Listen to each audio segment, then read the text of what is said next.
Just make sure everybody's Where they need to be. good. Orders of the day. Ordre du jour. Orders of the day, privilege, resuming consideration on a motion in the name of Mr. Scheer on the failure to produce documents pertaining to Sustainable Development Technology Canada and on the sub-amendment of Mr. Kelly. I believe at this point the floor is free, so I recognize the honourable member for Lanark, Frontenac, Kingston. Thank you, Mr. Speaker. It's a pleasure to see you here today, Mr. Speaker, taking the chair as we begin our proceedings. I think back to the fond memories I have of the past few years. I think, like all of us, I kind of divide my life into the pre- and post-COVID world. And, Mr. Speaker, the very first time I was able to be away from home as restrictions were gradually being lifted during the immediate aftermath of the COVID lockdowns was when I took a trip to Nova Scotia and spent time in your beautiful constituency, really one of the most beautiful places anywhere in the world, and certainly in Canada. I know all MPs, if asked, will insist that their riding is the most beautiful in Canada. I would submit that some have a better case than others, but in the same way that every mother truly believes that her baby is the most beautiful ever born, we all have these views of our constituency. However, when we're looking at others' constituencies, we can have a more jaundiced eye, and I can say that even the most jaundiced eye would find the beautiful Fundy shore of Nova Scotia to be a place of extraordinary natural and cultural beauty and richness. So, Mr. Speaker, I am here to join a debate which has now been going on in this House for some time. There have been a series of amendments before this House, or sub-amendments to an amendment to a motion that was made some time ago, and I thought it might be helpful, given how much time has passed, to just refresh the memory of the House as to the wording of that amendment. I do this each time I speak to a sub-amendment, and thought this morning I would do so dans l'autre langue officielle. In the other official language. De la motion de le House Leader de l'opposition est que The motion is the failure of the government to produce documents requested by the House on June 10th, 2024, that these documents be referred to the Permanent Committee of Procedure and House Affairs. And there is an amendment to this motion in the name of the member for Mégantic l'Érable, that the motion be amended by the addition of the following, and I quote, that an instruction be given to the committee to invite witnesses to appear before the committee 2 hours each. The Minister of Innovation, Science and Industry, 2, the Clerk of the Privy Council, 3, the Commissioner for Privacy of Canada,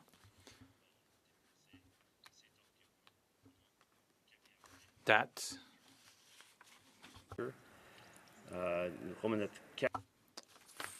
4, Paul McKinnon, former Undersecretary of the Cabinet, 5, the Auditor General of Canada, 6,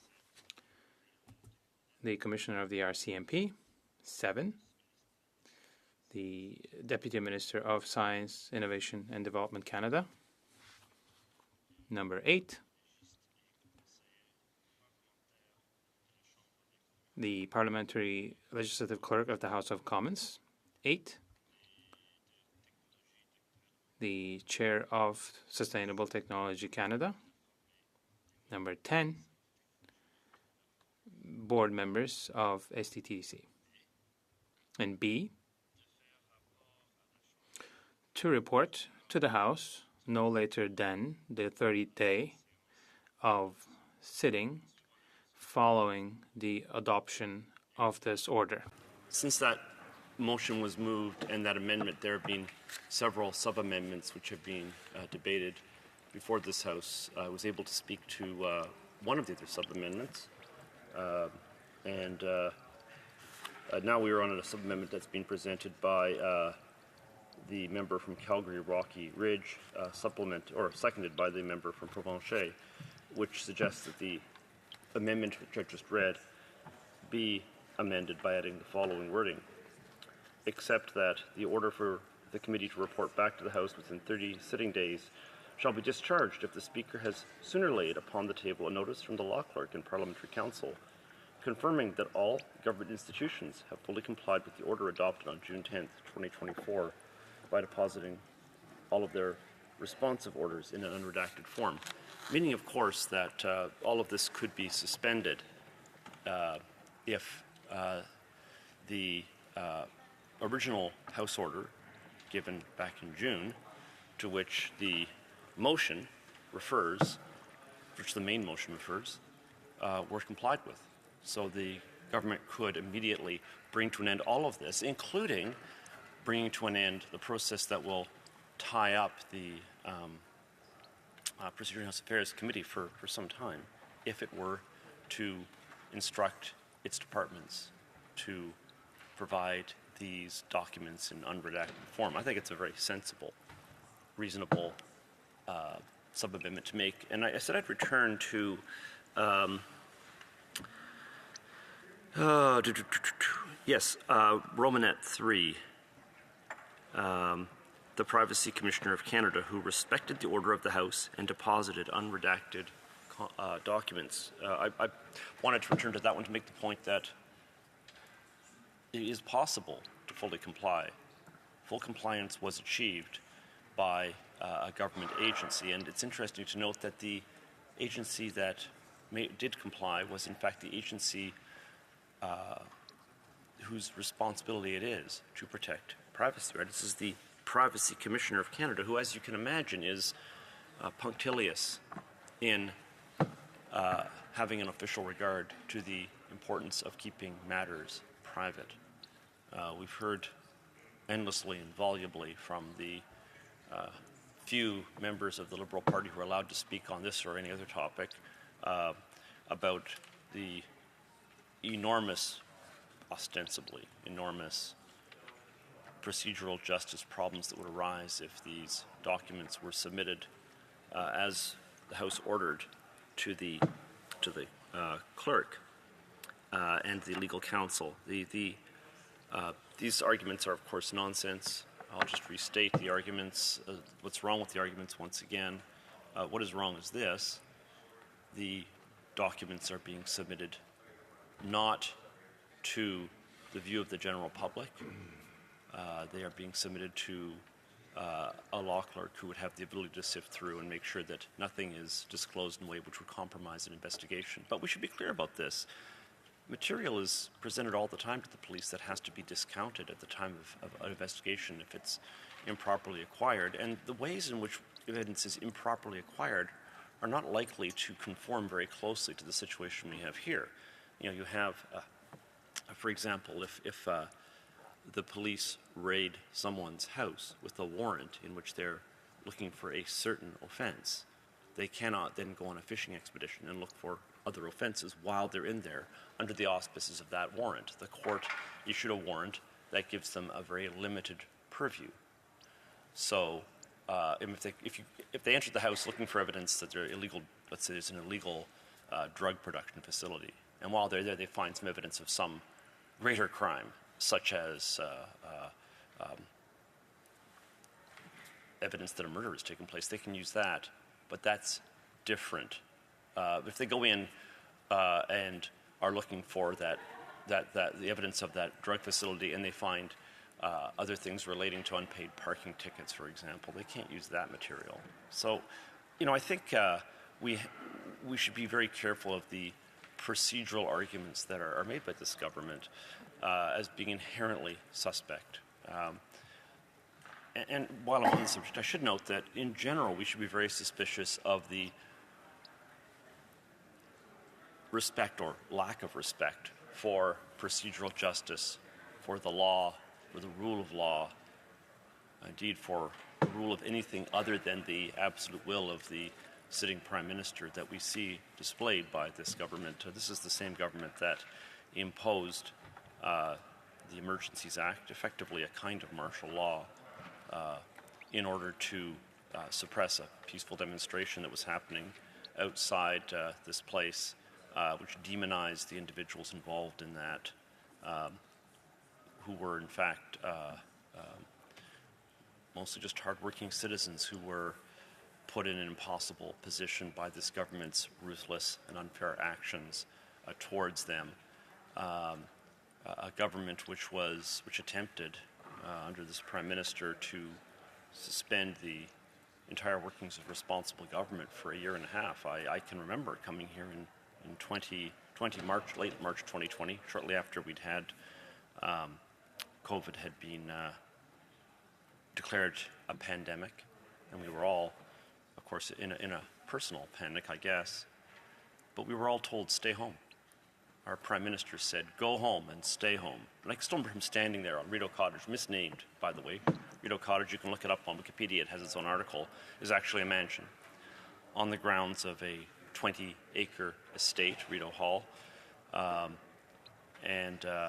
So the Prime Minister from the front steps of his mansion on his 20-acre estate, a man who, when he gets bored of that, could always take off and go to Harrington Lake, breaking, of course, a series of provincial protocols about crossing borders at that time, to stay at Harrington Lake, where he has a beautiful farmhouse. I've been there under a previous Prime Minister. It's gorgeous. It's a private lake up in the mountains. It is spectacular.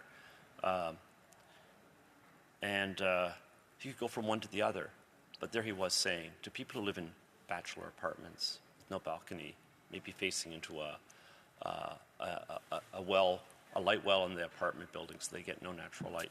Go home, stay home, as if somehow he was their moral superior. And this has been, of course, the theme of this government, endless virtue signaling about its own moral superiority, while at the same time engaging in the most vile practices, squandering the country's money, the inheritance of our children, driving up the price of housing to unaffordable levels, creating a greater disparity of wealth than we have ever seen before, which is getting worse at an increasing pace as they adopt policy after policy, which is designed to take from the taxpayers as a whole, the tax base as a whole, and to transfer to those who happen to be in positions to take advantage of the various things they're offering. And almost every service now that you see from the government that is being created under this government is effectively something that primarily benefits those who are already well off. A great example would be the $10 a day childcare, which is completely unavailable in a rural riding like mine, and which is completely unavailable to anybody who works shift work, who works night, who lives in a rural area, who lacks the transportation to get their child down to the daycare. This basically eliminates the entire working class. It eliminates all the people who, during COVID, because I started coming in, despite the Prime Minister's injunction for us to stay home, which I regarded as insulting, and also, of course, as an order that cannot be enforced on members of Parliament who have a right to come to Parliament. When I came in, I used to take the O train, and my wife and I have a place in the West End, and we'd take the O train in. The people who were coming in to work at that time were all the working class people who didn't get a chance to stay home when we were told that coming to work put your life in danger. The people who we said were heroes until later on, during the period of the convoy, we decided they were zeros. We decided. They, the Liberals, decided were zeros. Well, those people were on the train. It was very interesting to see. And the mix of people on the train changed in that period. It became a lot less white, became a lot more brown, because whether this government wants to say it or not, increasingly with their immigration policies, there is a clear racial divide between those who have the better jobs, the privileged jobs, the jobs that give you access, among other things, to the reliable hours that allow you to take advantage of that $10 a day daycare, and also that give you the higher salaries. And those who don't have that option, who have to keep on working during COVID, and who are excluded from programs like this. Is there some kind of compensation for these people where, well, if you can't get it, we'll give you some kind of benefit? No, of course there isn't. Look at the carbon tax. You see the same thing going on. The carbon tax is designed for the purpose of changing incentives. It's overtly designed for the purpose of re-incentivizing, of making it more painful and expensive to use carbon. And of course, what do we mean by carbon? We mean gas or diesel. We mean home heating fuel. We mean the burning of fossil fuels. Well, people who live in rural areas who drive an older vehicle and can't afford to replace it with one of those fabulous new Cybertrucks, one of which I just saw in Parliament Hill for the first time ever in real life yesterday. I think you must have seen it too, Mr. Speaker. You're nodding, yeah. So it looked as cool in real life and as futuristic as it does in the pictures. Anyway, I guarantee that truck was not driven by a resident of my riding. I guarantee. They cannot afford Cybertrucks or other electric vehicles. And even if they could, the reality is, I can't afford these things. I'm paid an MP salary. I looked into getting a purely electric vehicle. I have a hybrid Toyota Highlander. I looked into, is it possible to get an electric vehicle, an electric SUV? And the answer is you can't. They don't have a long enough range to be workable in rural areas. So we created an incentive that punishes people for having gas-burning vehicles while living out there.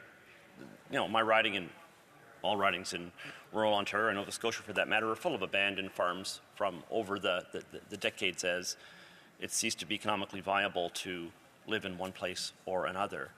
But of course, the people who left those farms, who had cleared the land, or their parents had cleared the land to leave, they've lost the value of that asset. So that is augmented, that is increased by what the government is doing. And I come to the city where housing prices and rents have doubled, meaning it's unaffordable. So, and look, people in my constituency are poorer than the average. We are in the bottom quarter of the Ontario population. But there's a long-term pattern that I've seen working here. I've been here a quarter of a century now. When I was first elected in the year 2000, November 27th, 2000, there were only two ridings in the province of Ontario. They were won by my party, the Old Canadian Alliance, mine, and Renfrew, Nipissing, Pembroke, directly to our north, both lower than average income rural areas. And within my riding, my old riding of Lanark Carleton, we had an enormously wealthy area, Canada, which had, among other things, we had a billionaire living there. So I had the wealthiest suburb in Canada.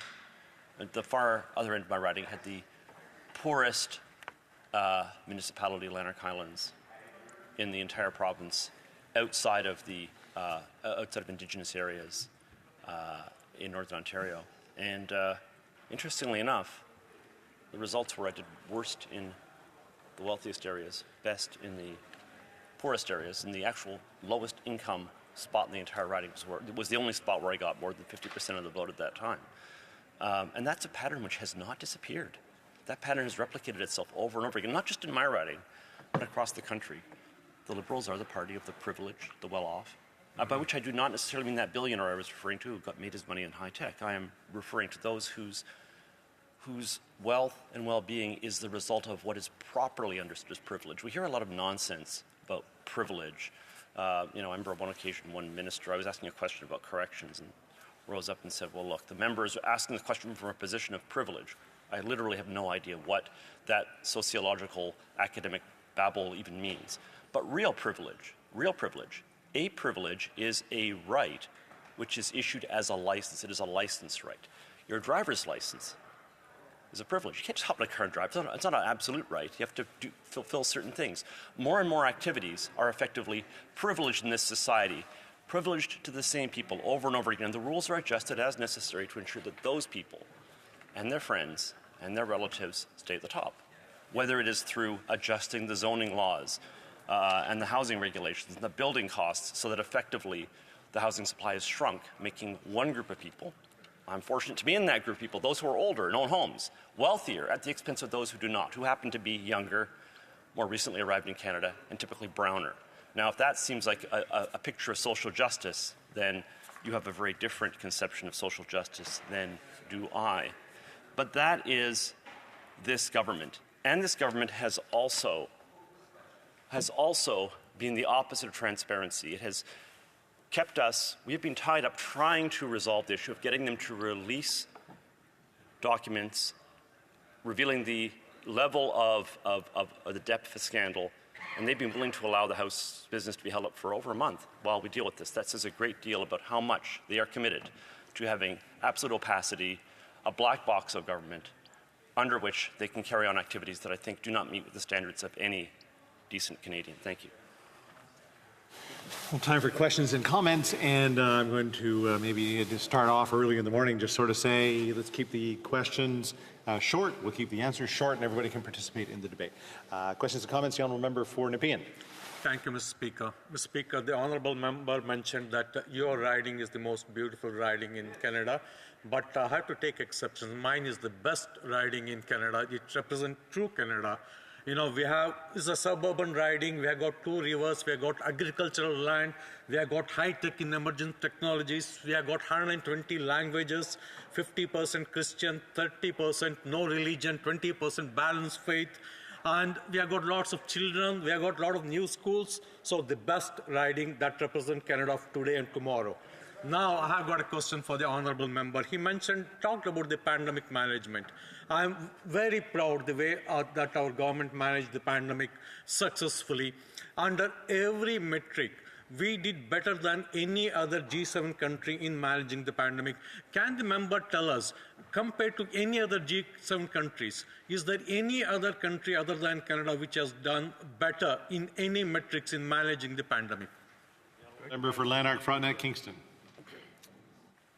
Do civil liberties count as a metric? Does freedom count as a metric? Does the ability to be with your loved ones when they are dying count as a metric? If they do, then we were terrible. And not all of that was the fault of the federal government. That was the fault of the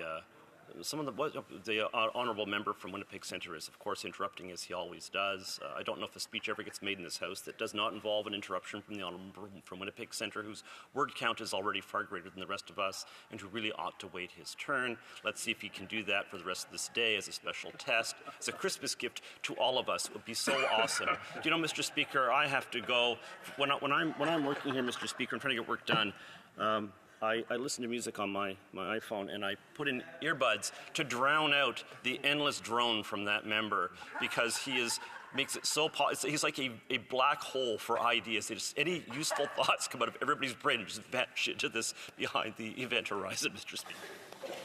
All right, I just want to say, for the first round, for the premier round, what I was kind of anticipating, that we would keep 45 seconds to our questions and comments.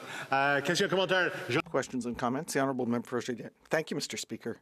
I will be very brief. I'd like to thank my colleague for his speech.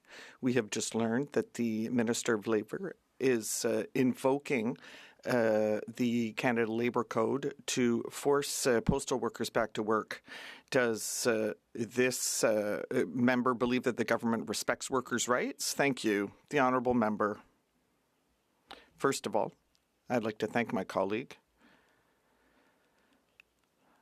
because he has shown that it is possible to be brief in these questions. And it's very interesting that the member for Winnipeg North has to use his behavior to show us that he is not respecting the parliamentary context.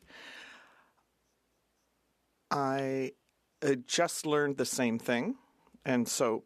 Member for Winnipeg North. Speaker, I'm just sitting here saying nothing in my seat, and for some reason, maybe it's the point of order I raised the other day, the member just seems to not like my physical presence in the chamber. I don't quite understand why. Okay, just so we are descending into debate, and a little bit of pushback here, I guess.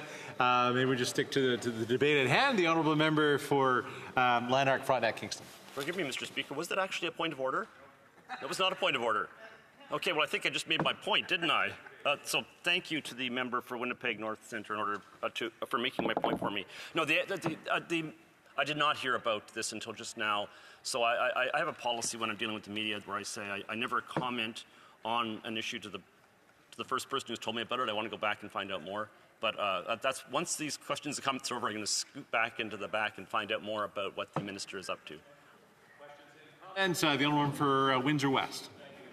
Speaker, and I want to actually say thank you to my colleague who corrected some action in the House yesterday and did so with the tradition of the House. He's been here a little bit longer than myself and wanted to recognize with that type of correction that he did shows a good example, and I want to say thank you for him doing that. To the issue that's really developing, he doesn't know just yet, but it is related to back-to-work legislation that's going to be put on Canada Post workers. So I know he was here during the last time Canada Post workers were ordered back to work by the Liberals, and I believe his party supported that.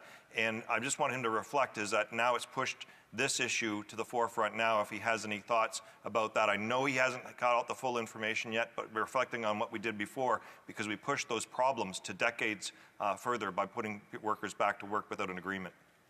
Well, member for Lanark, Frontenac, Kingston. The member's intervention gives me the opportunity to make another point. I did talk about the election of 2000 when I said only 2 members of my party were elected in Ontario. That was an election where 99 members were elected for the Liberal Party out of 102 ridings in Ontario. Or sorry, it was 98 out of 101. Anyway, the other riding was the one that he holds. It was a different member, but that's a long time NDP. Or am I right? No, it was Joe. I'm right, eh? Okay, yeah. It was Joe Martin. Yeah. Who was a great member. So the answer is I actually don't know about the details of this, and I'm not my party's spokesman on this matter. I will look into this and try to find out more. I'm guessing, although as I say, I know nothing, that if it's back-to-work legislation, we are going to wind up dealing with that legislation here in the next 24 hours, I guess? However long, yeah, okay. Well, fortunately, my riding is close to Ottawa, so I'm just driving back and forth. But for those who have to cancel travel plans to be with their families, I'm sad about that. Questions and comments? Question commentaire. The honourable member for Lac Saint Louis. Thank you, Mr. Speaker. I always listen intently to the member's speeches, which I appreciate because he's one of the more erudite members of this House. And also, what I appreciate is that he actually has lines of argument in his speeches. Lately, we've been hearing steady streams of nothing but vitriol. But anyway, what I've been thinking about is. In relation to this question, this question of giving documents to the RCMP, to an outside third party, is whether the legislative branch is getting too close to the law enforcement branch, and that in some ways is the issue.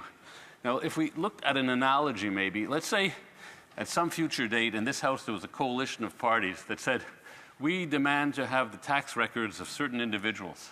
For whatever reasons, it could be spite, it could be political retribution, doesn't really matter. We know that presidents of the United States in the past, even going as far back as President Roosevelt, used the tax system to get to people. How would the member feel about Parliament asking for those kinds of documents so that they could be given to a third party, say the Canadian Taxpayers Federation? Honourable member for Lanark, Frontenac, Kingston.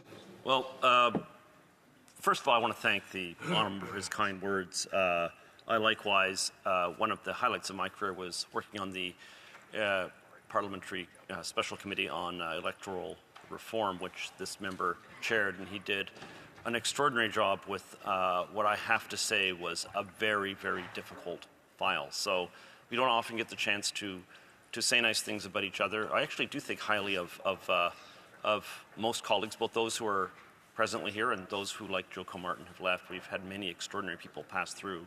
I'm very fortunate to be able to service so many. But the obvious thought here is, in the example, the purpose of the documents is to be given to a group, an external group like the Canadian Taxpayers Federation. I think that would be very unwise. Likewise, if the plan here was to turn documents over to the Canadian Taxpayers Federation, that would be unwise as well. What is happening, though, is they're being taken and given to the parliamentary law clerk, who would then go through them and make independent judgments about them. And the purpose of doing this is not merely to facilitate prosecution. In fact, I don't think that's the primary purpose at all. It's to make sure that the potential for prosecution doesn't serve to hide the fact that there are other things going on that may or may not be illegal, but are outside of what Canadians expect to have with regard to the governance of their money. And we all understand that mere compliance with the law is insufficient in a government. They have to go beyond and try to match up with the various other rules, codes, the ethics codes that we have to sign on to, the conflict of interest code we have. Office holders have a separate code which is more restrictive. There are numerous other rules and norms in place. And the very conventions we have here, which are only partly written down, the practices are themselves norms that are not enforceable by law. They're enforceable by public opinion. Depriving public opinion of the ability to see relevant documentation is the concern that I have here. Thank you, Mr. Speaker. We do have time for maybe a quick intervention. The Honourable Parliamentary Secretary of the Government House Leader. So thank you, Mr. Speaker. I'm wondering if the member could just come forth and indicate when he was doing his comparison in regards to the Prime Minister and how nasty he was in regards to putting constraints on people during the pandemic, would he not acknowledge that 90% of the things that he was actually saying was actually Doug Ford and premiers. So if it wasn't the Prime Minister that was saying to individuals, you have to stay home. In fact, it was the Premier, Doug Ford, that actually would have been fair for the member to be critical of as opposed to the Prime Minister. I think that would probably be a better reflection, even though I supported Doug Ford's actions personally. With about 30 seconds, the honourable member for Lanark Frontenac Kingston. Well, of course, Doug Ford enthusiastically supported the Prime Minister's restrictions on civil rights, and that was one of many points on which I departed from Doug Ford. But look, I'll just point out, I do not love Doug Ford. Nobody who knows me thinks I love Doug Ford. If you go online to Google and you type in the following words, Doug Ford, with quotes around it, so you get that figure for Doug Ford, Scott Reed, Stalin, you will find a reference to me comparing him to Stalin for the way he treated a member of his caucus when tossing him out. So Doug Ford is no fan of mine. I've told the provincial party they will start getting donations from me again when Doug Ford leaves as Premier, and I'm happy to say that in the House of Commons. Resuming debate, the honourable member for Haliburton, Kawartha Lakes, Brock. Thank you very much, Mr. Speaker. I always appreciate the opportunity to stand and speak to some of the ways the Liberal government is wasting taxpayers' money, and one of those instances here is the Green Slush Fund. And although we are debating the sub-amendment to the amendment today, I'll quickly do a bit of history. We'll talk about how we got here, where the Liberals have gone wrong, and where they continue to go wrong, and the abuses we continue to see and hear about in the media daily about how they are misspending taxpayer dollars. But before I do, I would like to remind everyone back home that there are a number of Santa Claus parades this weekend that I will be attending, and I'd like to promote the fact that they are actually happening. We have in beautiful Little Britain, Ontario tonight, we have a Santa Claus parade, and tomorrow there are 3 of them actually. One around the noon hour in Millbrook, Ontario, then off to Sunderland then off to Bobcaygeon in the later part of the afternoon, early evening, and then to Sunderland, Ontario, with the third one of the weekend. So if anyone is watching in the TV worlds or listening to this message and you're in that area and you want to take in beautiful Santa Claus parades, there are spectacular ones happening at night that you will not leave disappointed. I guarantee you that. So we are talking here, as I mentioned, about some rather unfortunate news that continues to happen. It's the continued disregard of that House order to produce documents that the Liberals have really had no qualms about paralyzing Parliament for a few months as we continue to wait for the government to accept and adhere to that House order. And I should remind the government that it was this House of Commons, this democratically elected House, that voted for the documents to be produced in the Green Slush Fund scandal, and I want to thank members of the Industry Committee, in particular the member sitting right next to me from South Shore St. Margaret's, always a mouthful to say his riding, who was one of the ones leading the charge on exposing the scandal, staying up late at night in his office and going through countless documents to kind of piece everything together, how it all made the puzzle work, and I guess thankfully to his work, but unfortunately to Canadians, what a disaster this whole thing is. What an absolute disaster. And the member from South Shore St. Margaret's and I did a podcast on that. It's on my website. It's on that member's website as well, where we go over the various steps on how much corruption happened and how people that were appointed to this board to oversee this fund started to apply for contracts with companies in their name, but would just kind of stand, wink, wink, nudge, either to the back of the room or outside the room while decisions for funding are being made, and they'd come back into the room when that was done, and the next person would leave, and they'd vote on money going to their companies, and holy smokes. Like, honestly, It sounds unbelievable just to say this, doesn't it? It really does just to say this.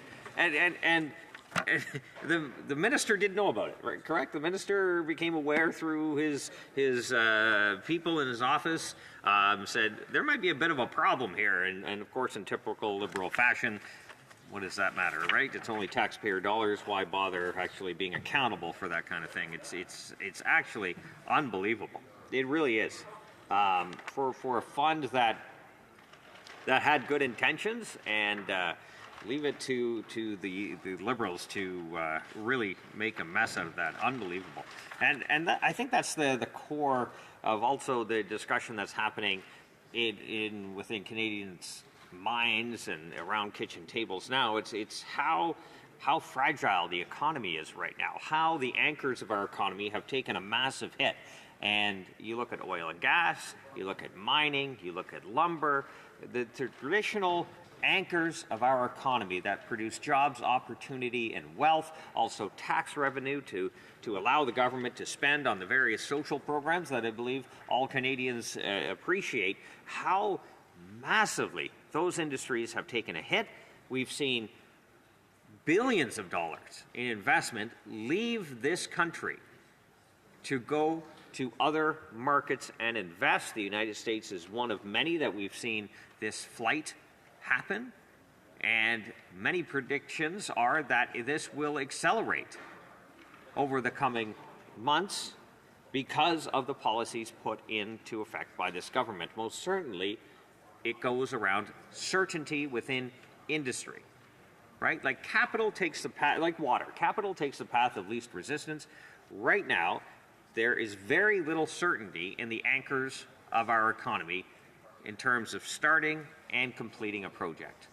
There are many hurdles, and we know that some of the fastest growing industries, the fastest job creators in our economy is government.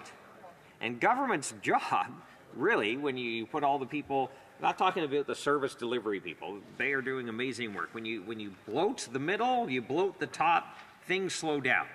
And we all know business likes to move fast because trends can also take a turn very quickly. Some people have heard government needs to move at the speed of business, and we know that is the furthest thing from the truth, and it's rather unfortunate because now we have a government that focuses on the management of the economy through grant programs, subsidies, and new programs, where as Conservatives would say, let's level the playing field, let's make it a competitive environment and allow the market to take hold and make decisions, because it's very tough for the government to really focus in and try to create a program that is good for everyone, right? There are tweaks and there are people that get left out, and we hear it often in our ridings back home, of people not qualifying for certain programs or hurdles they have to get over in order to access the program. Some hurdles are too much for them and they don't qualify, and therefore it creates problems in their life. And where if you can level the playing field, create a competitive environment, allow the market to take hold, those little nuances in the economy start to get filled in by the marketplace, right? Like, you look at Canada, how uncompetitive we are. We have a few big telecom providers, we have a few airlines, we have a few grocery store chains. Yeah, there are smaller ones underneath it, but they're all owned by the same company. And that is a massive problem when you're talking about competition. And as we all know, competition means better price, better service, and better products. And of course, because in a competitive environment, you're always pushing for those targets. If you are failing to achieve those targets, new operations start up and start to provide those gaps that have been created by the bigger ones getting sloppy. But when you have barriers to competition, those small cracks don't get filled in, so you don't actually get better products, better service, at better prices. And we see that in the sectors I just mentioned earlier. It is much better for the individual to make choices based on their needs rather than a one-size-fits-all program, because we have seen time and time again it doesn't work for everybody. People need to be able to make their own decisions because everybody's life is different. Everybody should be able to make a choice based on their circumstance. And like I said earlier, the market will provide those solutions. Look at areas where the government has little control in the marketplace. Let's take the beer industry, for example. Pretty much all of our communities have a brewery in our ridings. Maybe many. Speaker, you have a couple. But that's an area where the government hasn't been regulating to the point where it's stifling the competition to the same as the telecom or the airline industry. You have different kind of breweries everywhere. There are different kind of beers being made for every single taste. Some might not be big sellers, but it's there if you want to try, or if you like it, you're able to consume.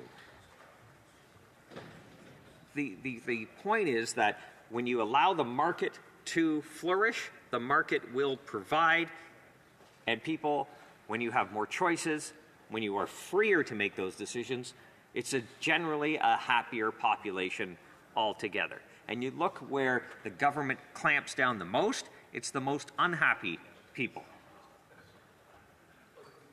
So this is something we as Conservatives hold fundamentally true.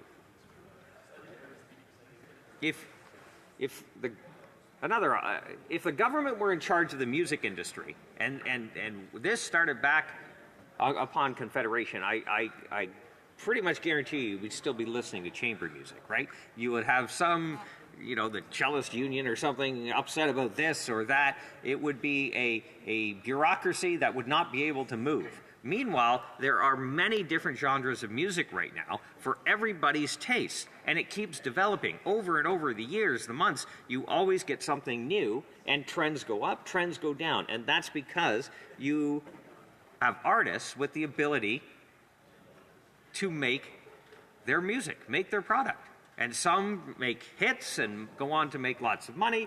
Some still play in their garage just for fun, right? And there's nothing wrong with any of that. But it all goes around less regulation, less red tape, let those people making those ideas flourish, create that level playing field, and then let the consumer decide. So that's why we're talking about the accountability part and allowing that direction, that to take hold.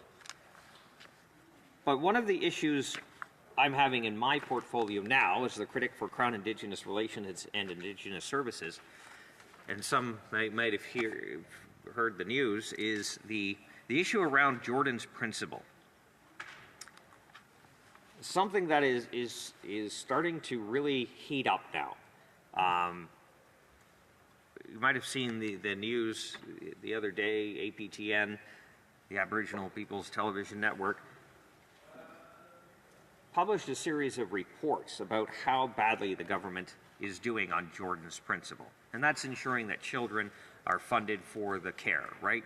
Before Jordan's Principle, it was usually a issue about who pays, right? And through court cases and other methods, the federal government is responsible for the youth. This Jordan's Principle measure is meant to ensure that people, these youth, Indigenous youth, get the care that they require immediately, and there's no question about the pay. But now, according to APTN, there's a backlog about 144,000 files deep for applications to Jordan Principle. So that's usually people who are looking for certain health care to be covered. And that's how deep that backlog is. And according to APTN, there is no deadline, there is no path to getting that backlog cleared. And really, as I just mentioned, it is a commitment. It is a commitment to uphold the rights of Indigenous children.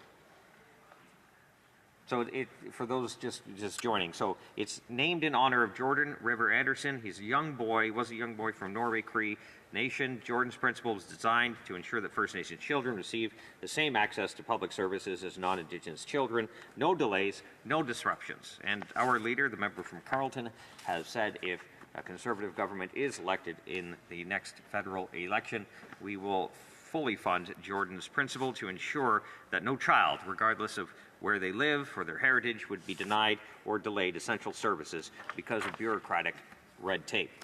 But again, the government has failed to live up to this commitment.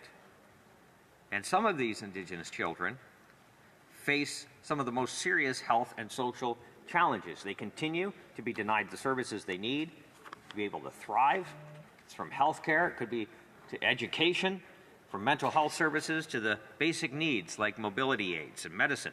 The services promised by Jordan's Principle, and unfortunately are still being delayed or denied. Unfortunately, as we approach the Christmas break, there are now reports surfacing from all across the country, another one out just this morning, about massive layoffs of educational assistants right across the country because of delays in Jordan's Principle. And this, of course, raises a number of concerns about whether these Indigenous students will be able to return to class in January. And we have talked many times in this House about the historical injustices that Indigenous peoples, Indigenous children have faced. And again, Jordan's Principle was meant to correct all of that. And unfortunately, this has become yet another failure on this government's record. The failure of the Minister of Indigenous Services to properly administer Jordan's Principle. And unfortunately, we are continuing to see that the inequality continues under this government, and of course, the harms it's creating for the most vulnerable, especially the children. And it's not just a matter of dollars and cents, Speaker. It's a question of moral responsibility. Canada has a duty to right the wrongs of the past, to ensure that every child, no matter where they come from or what community they belong to, can live a healthy and fulfilling life. And we know that when children have access to the right services at the right time, they grow up happier and more successful. We know that early intervention can change the trajectory of a child's life, preventing long-time illnesses and struggles and setting them on a path of success. And so we, the opposition, are calling on the government to fully fulfill its responsibility, to fully implement Jordan's Principle, to stand up for what Canada has a duty to provide, ensure that no Indigenous child is denied access to the services they need. And of course, it's not just an Indigenous issue, it's a Canadian issue. Every child in this country, I think we all agree, should have access, should be able to access the same opportunities, the same services, the same care, regardless of their background, where they live. And of course, Jordan's Principle, I said earlier, is a step toward making this a reality. But of course, we need the government to do its part. And it's time for the Minister of Indigenous Services to act, and act clearly, to immediately ensure that every Indigenous child receives the care, support, and services they need to succeed, or step aside, or let someone else do it. And we on this side of the House are prepared to do that. We need to stand up for those children who've been left behind far too long. Let us hold this government accountable. Let this House do that. Demand that you live up to the promises of Jordan's Principle. These children are the future of our country, and we cannot continue to fail them. And so the failure to properly administer Jordan's Principle, the Green Slush Fund scandal, as I mentioned right off the top, are more than isolated incidents. And in a previous speech, I actually went through one by one the various scandals this government has managed to jump itself into, and the erosion of public trust in this government. The erosion of public trust in our institutions because of the actions this government has taken.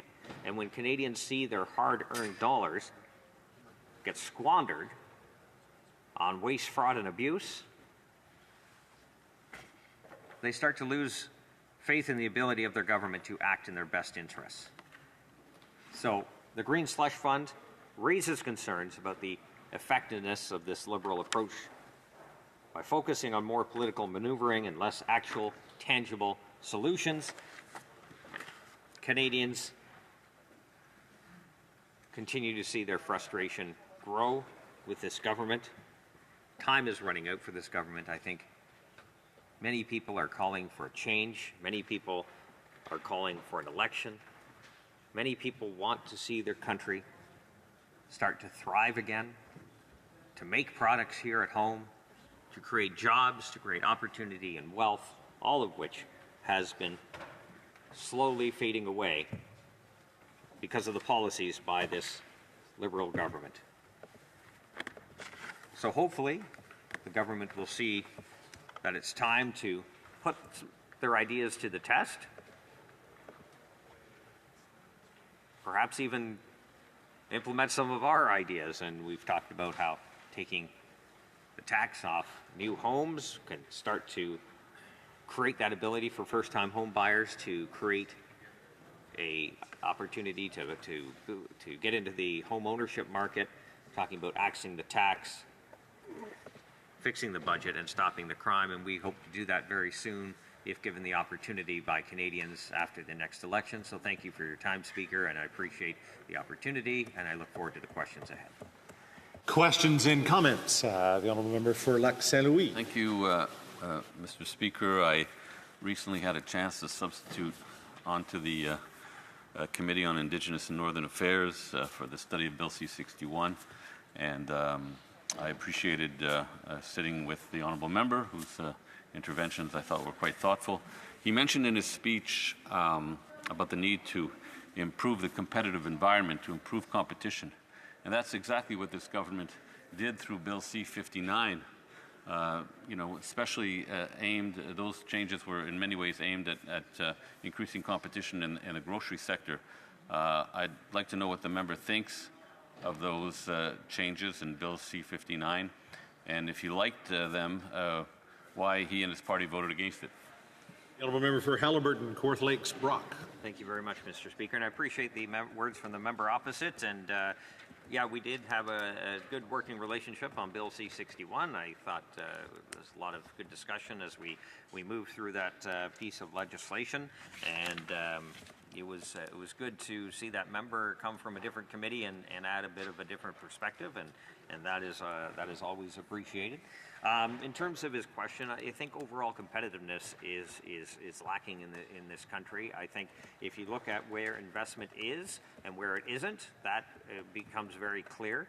We just continue to have more lumber mills in British Columbia start to close, small towns being deeply affected by the effects of the mills closing. We have Indigenous communities that have interests in lumber mills that aren't able to actually move their product because of the competitiveness, the lack of a softwood lumber agreement, but it goes on to oil and gas, it goes on to mining, you name it. This country is just not as competitive, and it's unfortunate because we have the resources to do that. Questions and comments. The honourable member for Timmins, James Bay. It was Jocelyn Winter and Chantel Fox, age 12, who died in Wapakika First Nation, that changed how Jordan's Principle was supposed to be administered, because the community was begging for support to stop a suicide crisis. And that report sat on the bureaucrat's desk and nothing was done. And the Human Rights Tribunal ruled that Canada could no longer refuse to turn around Jordan's Principle because children were dying. Unfortunately, we see a situation, it was started under Stephen Harper, the millions he spent against Jordan's Principle, the spying he did against Cindy Blackstock, who was the champion of Jordan's Principle, was carried on by the Liberals. And what the Liberals have learned is that they can't defy the courts. They can just let the system continue what it's always done, which is to deny rights by ignoring them. And children are continuing to die. The system isn't broken, my friend. This is how it was built. It was built by the likes of Stephen Harper, and it's been continued by this government, and First Nation children continue to suffer. And the idea that this guy who lives in Stornoway, who ridiculed residential school survivors, will actually do something for Indigenous children, well, that's a whopper I don't think anyone's going to believe.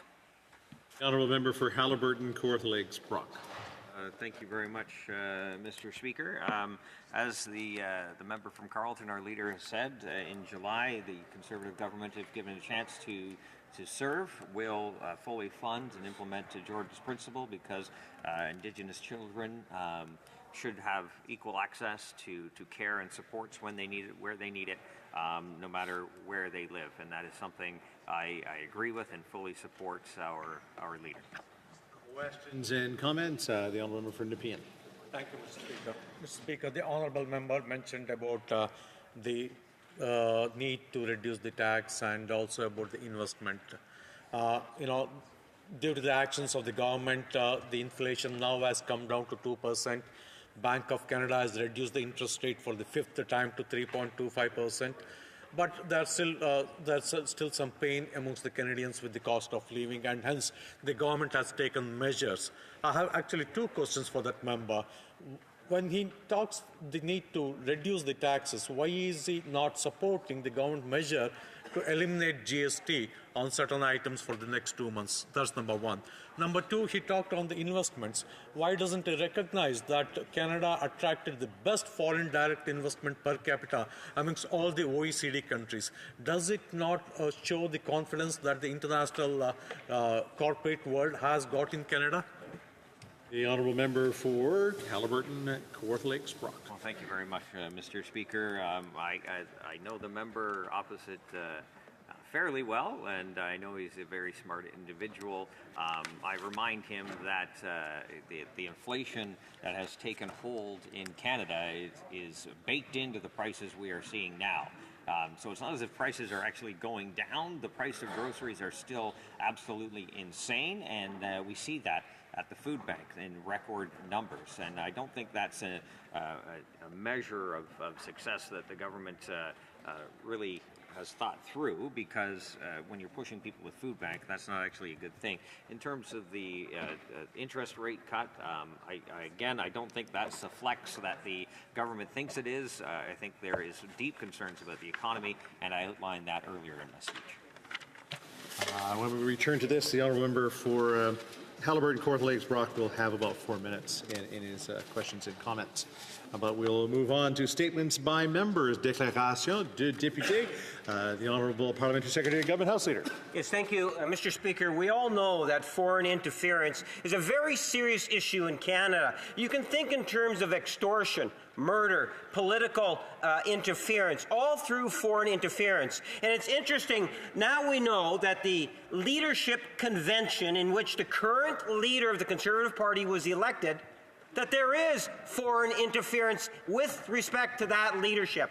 In fact, we had one of the Conservative candidates for the leadership that actually came before committee, Mr. Speaker, and virtually affirmed that foreign interference was, in fact, a part of the Conservative leadership convention. In fact, Madam Speaker, one of the current members of the Conservative Party, the member from Calgary Nose Hill, is, in fact, someone that has been influenced by foreign interference, Mr. Speaker. The question is, why does the Conservative Party not recognize today, as it did last year when they were popping all over the place demanding that foreign interference is an issue, but not today? Why is it that the leader of the Conservative Party does not get the security clearance, Mr. Speaker? Order. And I know we all tried our best during statements by members to pay attention to what's going on, and so keep the noise down to a minimum. The Honourable Member for Elgin, Middlesex, London. Mr. Speaker, in 2023 there were 3,428 organ transplants in Canada performed, with 184 being heart transplants. 132 people were awaiting a heart transplant, and 13 people passed away while waiting for a donor in 2023. The data for 2024 is not out yet, but thank you to a donor, my sister Anne will be one of this year's statistics for individuals who received a heart transplant. On January 9th, the transplant team, coordinated by Grant Fisher at the University Hospital, saved my sister's life. On behalf of my family, I would like to thank the following people who have made us all believe in miracles. The heart transplant team with Dr. Smith, Dr. Davey, and Dr. D. Fifth floor cardiac ICU, the fourth floor transplant ICU, physio with Kristen Morris and Tracy Fuller, and social worker Heather Sadler. And to the surgeon, Dr. Dave Nickpaul, the team has changed our families' lives.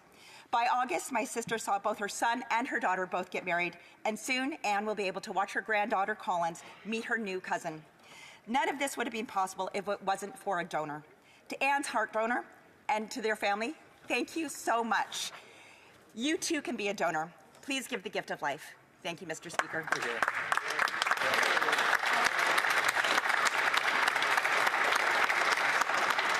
The honourable member for Ottawa West Nepean.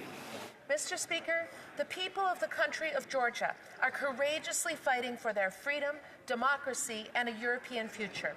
Tens of thousands are protesting peacefully despite facing intimidation, violence, and mass arrests. In the last 2 weeks, 500 individuals have been detained, with 70% reporting ill treatment, and over 80 required hospitalization. Yet no accountability has been demanded from those responsible for the excessive force. The government is escalating its crackdown, targeting activists at their homes and violating their rights. The ruling Georgian Dream Party is proposing amendments to Georgia's law on assemblies that would further restrict peaceful protest. We stand in solidarity with the Georgian people in their right for human rights and democracy. I call for the immediate release of all detained activists and accountability for abuses. As we celebrate International Human Rights Day, we applaud the courage of the Georgian people. Thank you, Mr. Speaker. The honourable member for New Westminster Burnaby. Mr. Speaker, I'm rising to reflect on the remarkable life and work of Dr. Gurdev Singh Gill. His passing was a devastating loss, and my thoughts are with his wife, Jacinder, his daughter, Jasmine, his son, Sanji, and their families. Dr. Gill immigrated to Canada in 1949 and soon after graduated from the UBC medical program. He became the first Canadian of South Asian origin to practice medicine and was awarded the Order of BC. He's been described as a pioneer, a role model who showed both adults and children that with passion and determination they could achieve anything. His advocacy for aspiring Indo-Canadian medical professionals and his efforts to improve healthcare access for immigrants set him apart. Dr. Gill also had a lasting impact in Punjab, India. He founded the Indo-Canadian Friendship Society of BC, improving clean drinking water, sanitation, and infrastructure for over 100,000 people in India. His legacy reminds us of the power we all have to improve the lives of those around us. Rest in peace, Dr. Gill. The honourable member for Don Valley West. Mr. Speaker, as we stand on the threshold of this holy season, I want to wish all those celebrating in Don Valley West and around the world a very happy Christmas.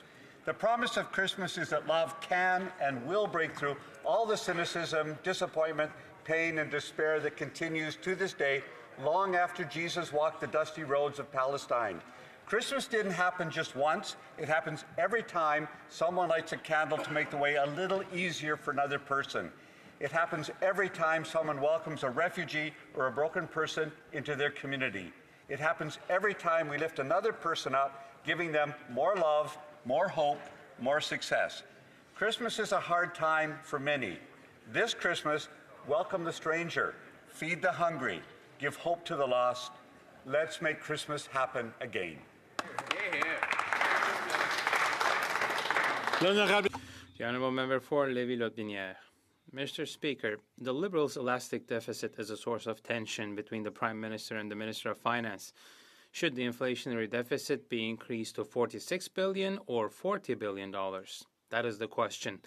In the Conservative Party, the answer is simple. We have to stop the planned tax hikes and abolish the carbon tax, stop fueling inflation by cutting unnecessary inflationary spending, stop adding to the debt by implementing the dollar-for-dollar law. Instead, the Globe and Mail reported this week that the Prime Minister is preparing his next sleight of hand, replacing the Finance Minister with unelected banker Mark Carney. This Prime Minister is churning out finance ministers after finance minister, hoping to justify his disastrous policies, but Canadians aren't fooled, Mr. Speaker. We ask the Liberals only one thing: just stop, stop, and stop. The honourable member for Kingston and the Islands. Mr. Speaker, in 2021, as COVID-19 cases surged in Kingston, Dr. Elaine Ma coordinated innovative drive-through vaccine clinics crucial for our community's health at the time of great uncertainty. Collaborating with healthcare professionals, Queen's University students, the Public Health Unit, and volunteers, Dr. Ma was widely recognized for her heroic efforts in vaccinating thousands of people throughout the Kingston region. Now, years later, OHIP is demanding that Dr. Ma repay billed costs based on technicalities related to the distribution of those vaccines. OHIP has seemingly forgotten the dire and urgent circumstances of the pandemic that required innovative solutions from healthcare professionals like Dr. Ma. Today, I am calling on Premier Doug Ford, his Minister of Health, and OHIP to drop this nonsense claim against Dr. Ma and start acknowledging and celebrating the heroic efforts of our healthcare providers during and throughout the COVID-19 pandemic. Thank you. The honourable member for Northwest Territories. Mr. Speaker, I rise today to pay tribute to a beloved Northerner and a friend who passed away last week. Patricia Rose Sear, later known as Gail, was a former Yellowknife City Councillor for a decade and worked tirelessly for the advancement of Indigenous people. Gail had a passion for justice and was a strong advocate for women. In recognition for her lifetime of dedication to helping others, she was the recipient of the Order of Canada in 2021. She leaves behind an incredible legacy. My condolences to her family and loved ones at this difficult time. We're going to miss her. Masi Cho, Mr. Speaker. The honourable member for Niagara Falls. Speaker, after 9 years of this NDP Liberal government, groceries, gas and home heating are getting more and more expensive, and a 2-month tax trick is nothing but a lump of coal in Canadians' Christmas stockings. As we await the fall economic statement, the finance minister has to worry about carbon tax Carney breathing down her neck as the Prime Minister tries his best to entice him to take over for her.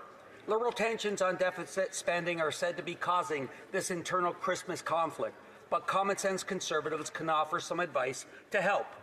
Just stop. Stop all planned tax hikes, especially the job-killing carbon tax hikes.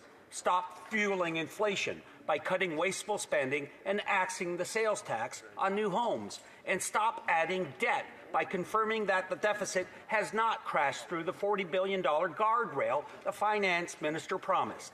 Canadians need this reckless, wasteful, and incompetent NDP Liberal government to stop so we can start a carbon tax election and bring common sense solutions Canadians need and deserve. The honourable member for Glengarry Prescott Russell. Mr. Speaker, I rise in the House today to underline the spirit of Christmas which we have in our region. Food banks and volunteers spend hours and hours to make sure that families in need spend a good Christmas with a full stomach, and to make sure that children who don't have the means will receive a Christmas gift and they will have their hearts in the right place. Mr. Speaker, this will be the last time that I will be able to wish you a happy Christmas in this House, so I will do that to my father, mother, my brother Matthew and his children, and my spouse, and my all my colleagues in this chamber, obviously the staff who makes us look smart. J'aimerais souhaiter joyeux Noël à mes amis. I'd like to wish a happy Christmas to Louise, Lean, and Carol, and Trevor, Ian, and Hugo, and Emma. I wish everyone in my riding a happy New Year and Merry Christmas. I hope you will have time to spend the holidays with friends and family. The honourable member for Bow River. Thank you, Mr. Speaker. Next week, Canadians will learn of this Liberal government's complete failure to keep the country's finances in check. Just one day before the Liberals trying to run and hide from their fiscal fiasco and of their own making. New reports suggest things are so bad behind closed doors, the Prime Minister is going to give the boot to yet another woman in his cabinet in his latest desperate attempt to save his own skin. This time, the Finance Minister will once again be blamed and take the fall for crashing Canada's economy because this Prime Minister can't help himself, just like he did with the first female Indigenous Justice Minister some years ago. Before any more damage can be done, Conservatives demanding 3 simple things from whoever seems to be in charge on that side. Just stop. Stop all the planned Liberal tax hikes, especially the quadrupling of the carbon tax. Stop inflationary spending. Stop adding more debt to our withering economy. And if this languishing Liberal government can't or won't, Listen to these simple demands. Common sense Conservatives will fix what the NDP Liberals broke in a carbon tax election. Here, here. The honourable member for South Shore, St. Margaret's. After 9 years of this NDP Liberal government, spending has gotten so bad that even Liberals are concerned. The Finance Minister promised Canadians that the deficit wouldn't be a penny over $40 billion. She promised that it would be her fiscal guardrail. When someone goes over a guardrail, they don't stop. They go right over into the abyss. And the problem is so bad that even Liberals are commenting like this. I think we do need to show fiscal restraint, said one of them. Another Liberal said this. I think that if we state that we had a $40 billion guardrail, we stay within those numbers. To save her skin from the Phantom Finance Minister, conflict of interest carbon tax Carney, the current Finance Minister has begun selling furniture in order to pay the rent. Liberals just sold $3 billion worth of Air Canada stock in the last 48 hours.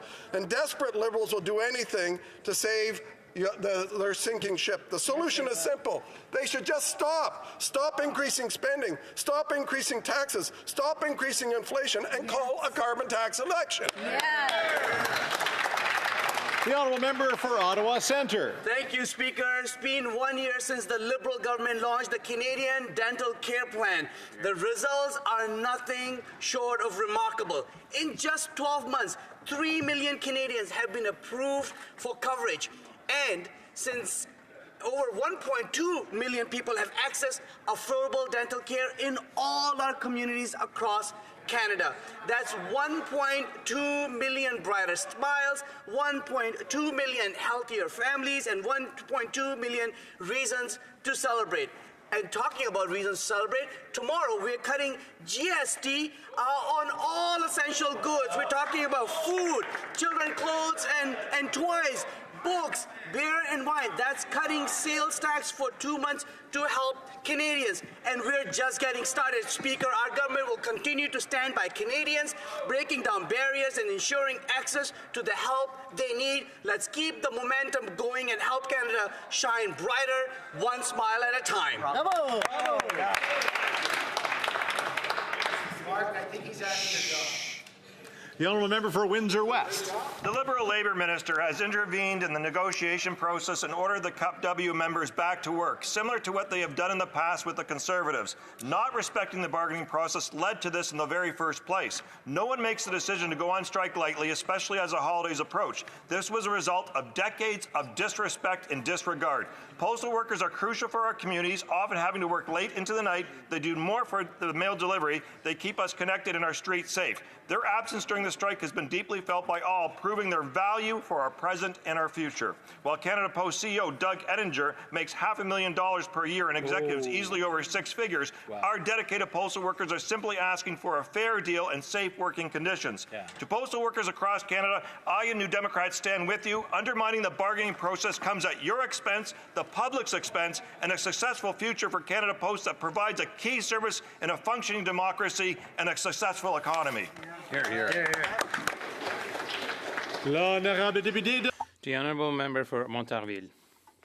On this cold December 13th, imagine being forced to leave your home at gunpoint, forced to embark on a ship into the unknown, only to realize with horror that this ship was going to become your tomb at the bottom of the icy waters of the Atlantic. This was the fate of nearly 850 Acadians on December 13, 1758. 850 innocent people who embodied the cruelty of the British Crown's deportation of this proud people. Nearly 12,000 Acadians were deported in what has become known as the Great Upheaval. Many died before reaching their destination, either from disease or deprivation. On this Acadian Remembrance Day, let us honor the memory of the departed, but above all, let us underscore the failure of the stubborn determination to wipe out a people, which constitutes a crime against humanity. The fact is, they failed. The British failed. The Acadian people stand proud and tall on their ancestral lands and everywhere else, including Quebec, where my own ancestors found refuge. Thank you, Speaker. Vive l'Acadie! For Kelowna Lake Country. The Liberals are set to crash through their so-called $40 billion deficit guardrail, which will add to Canada's already sky-high debt.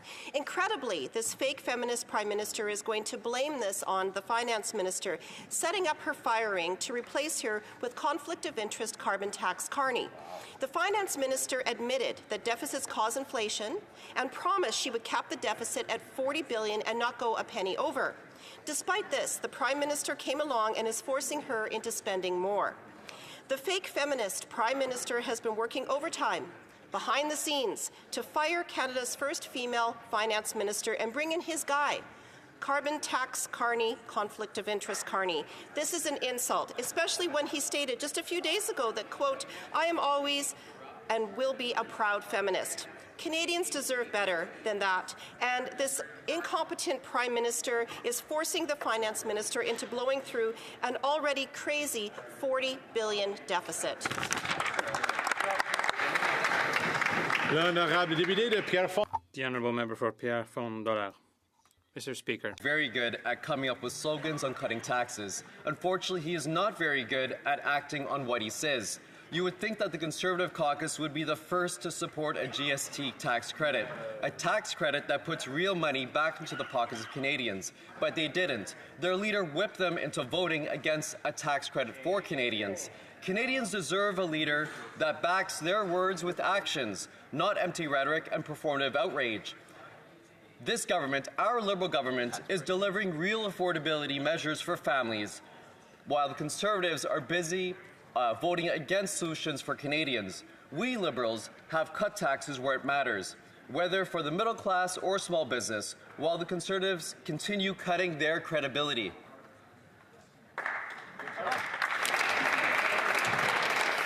Oral questions. Question orale. The Honourable Member for Leeds, Grenville, Thousand Islands and Rideau Lakes. The Liberal Prime Minister has lost control of spending, and he's lost control of his own cabinet. The outgoing Finance Minister promised that a massive $40 billion deficit would be her fiscal guardrail, but it looks like the Prime Minister and the incoming Finance Minister, Carbon Tax Carney, are pushing her through the guardrail and over the fiscal cliff with the rest of Canadians. So will the Prime Minister stand up today and admit that he's having his outgoing Finance Minister take the fall so that he can replace her with Carbon Tax Carney? The Honourable Parliamentary Secretary. They are trying to distract from their voting record, Mr. Speaker. In this House of Commons, when this government put forward legislation, affirmed last night by the Senate, in fact, to cut GST for families looking to buy kids' clothes, diapers, car seats, families that want to go out to a restaurant, someone who wants to buy beer or cider. They're against that, Mr. Speaker. Shameful. Lots of slogans when it comes to cutting taxes, but that's all they have, Mr. Speaker. Empty slogans. When it comes down to it, we put a tax cut forward, and they voted against it. Right on.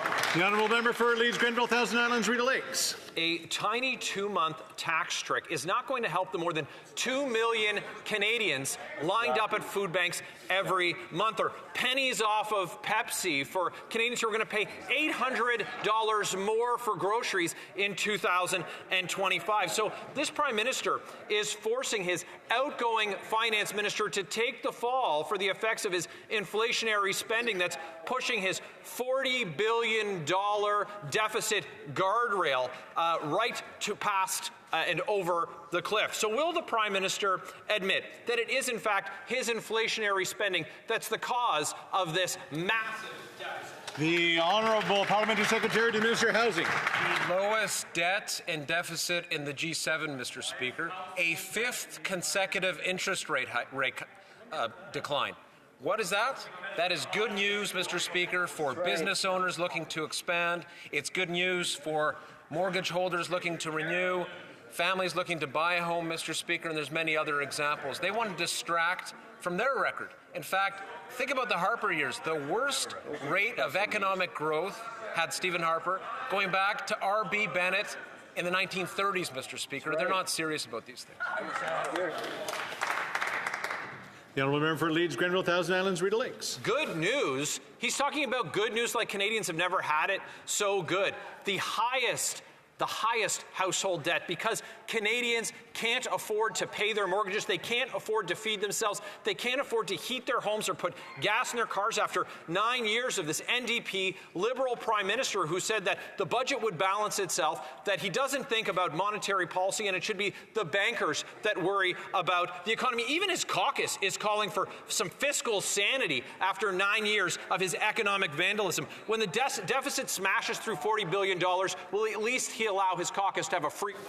The Honourable Parliamentary Secretary. He talks about people at food banks, Mr. Speaker. We're not insensitive to that. Canadians have had a hard time. What has this government done? We've supported them through the pandemic. We continue to show support, Mr. Speaker. They want to cut their pensions. They want to cut employment insurance. We have a school food program, in fact, that is supporting no less than 400,000 kids in 4 different provinces. They voted against that too, Mr. Speaker. Shameful. The Canada Child Benefit, today parents will see a direct deposit put into their account. Guess what? They're also against that, Mr. Speaker. They don't care. Yes. The Honourable Member for Mégantic-L'Érable. Deficit. That's a very short 3-syllable word. It's easy to pronounce, and yet not only are the Liberals incapable of saying it, they won't even talk about it because they've lost control, Mr. Speaker. The Minister of Finance said that she had put in place a guardrail so that the deficit would not go beyond $40 billion. So why is the Prime Minister being advised by Mark Carney? Why is he choosing to force her to blow through her $40 billion guardrail and break her promise? The Honourable Member. Thank you, Mr. Speaker. Tomorrow, Canadians and Quebecers will have a GST holiday. That is great news. And what did the Conservatives say? They said that they had to cut taxes, but they sat down. And tomorrow morning, we took action. We are going to give a GST holiday to Canadians on diapers, on restaurants. Mr. Speaker, Canadians will be able to save money because of us. The Conservatives don't get it. The Honourable Member for Mégantic-L'Érable. I didn't hear him mention the word deficit, Mr. Speaker. I said deficit. It's not hard to understand. Why did the Prime Minister force the first female Minister of Finance to blow through her guardrail, taking with her all Canadians over the fiscal cliff, while he and his friend Carbon Tax Carney watched them fall? That is such hypocrisy from a Prime Minister who said this week, well, I want you to know that I am and always will be a feminist. I'm going to try again. Does the Prime Minister have the courage to say the word deficit? And why did he force his Minister of Finance to break her promise? The Honourable Parliamentary Secretary. Mr. Speaker, I saw the Conservatives' economic statement, and it's blank. They have nothing to say about the economy. Early tomorrow morning, we're going to give a GST holiday to Canadians, and that's good news. They could have stood up and supported us on that. And what did they do? They stayed seated. So they are going to have to tell their constituents why they didn't support this holiday. And that is shameful, Mr. Speaker. The Honourable Member for Manicouagan. Once again yesterday, the senators delayed a crucial vote on C-282 on supply management. They have been engaging in shenanigans for the past 18 months instead of adopting this one-section bill.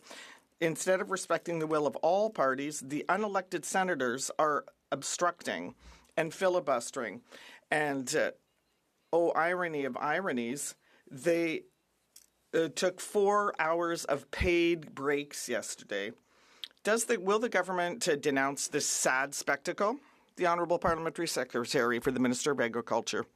Mr. Speaker, I completely agree with the member across the way. It is shameful what the Conservatives are doing in this House because some 50% of them voted against Bill C-282, and on this side of the House, we have supported that bill, and so I encourage all members to work on this to get the bill to pass. The Honourable Member for Manicouagan.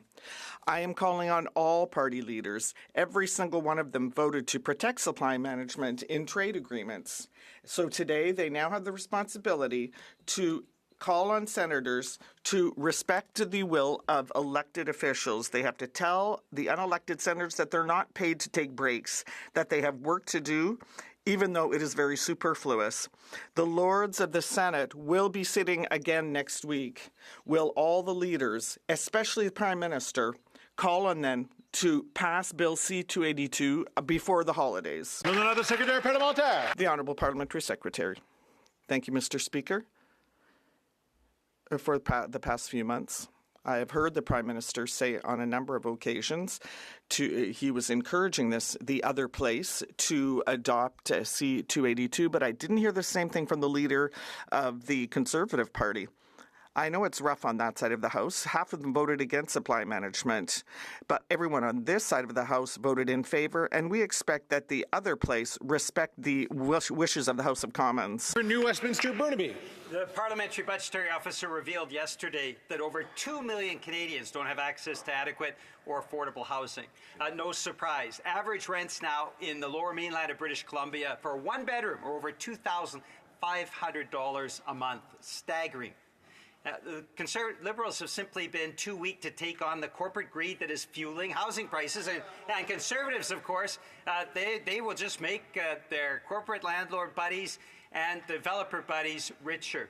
But when will this government take on the corporate greed that is fueling housing prices, and so that all Canadians can have a roof over their head? Hear, hear. The Honourable Parliamentary Secretary to the Minister of Housing. In fact, what the Parliamentary Budget Officer's report revealed, Mr. Speaker, is that this federal government, for the first time in decades, is back in housing, making it a serious priority, reversing decades of cuts of previous governments in particular, and with all due respect to Conservative governments.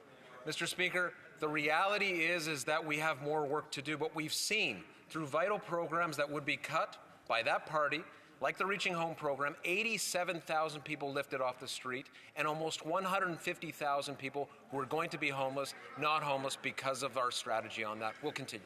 Right on. The Honourable Member for Timmins James Bay. Temperatures are plunging in northern Canada, and the ongoing housing crisis on northern reserves is putting families and children at serious risk. Carol Ann Ballantyne lives in a moldy trailer with 3 children in Pelican Narrows, Saskatchewan, and for years she's pleaded just for a simple home to keep her children safe and warm.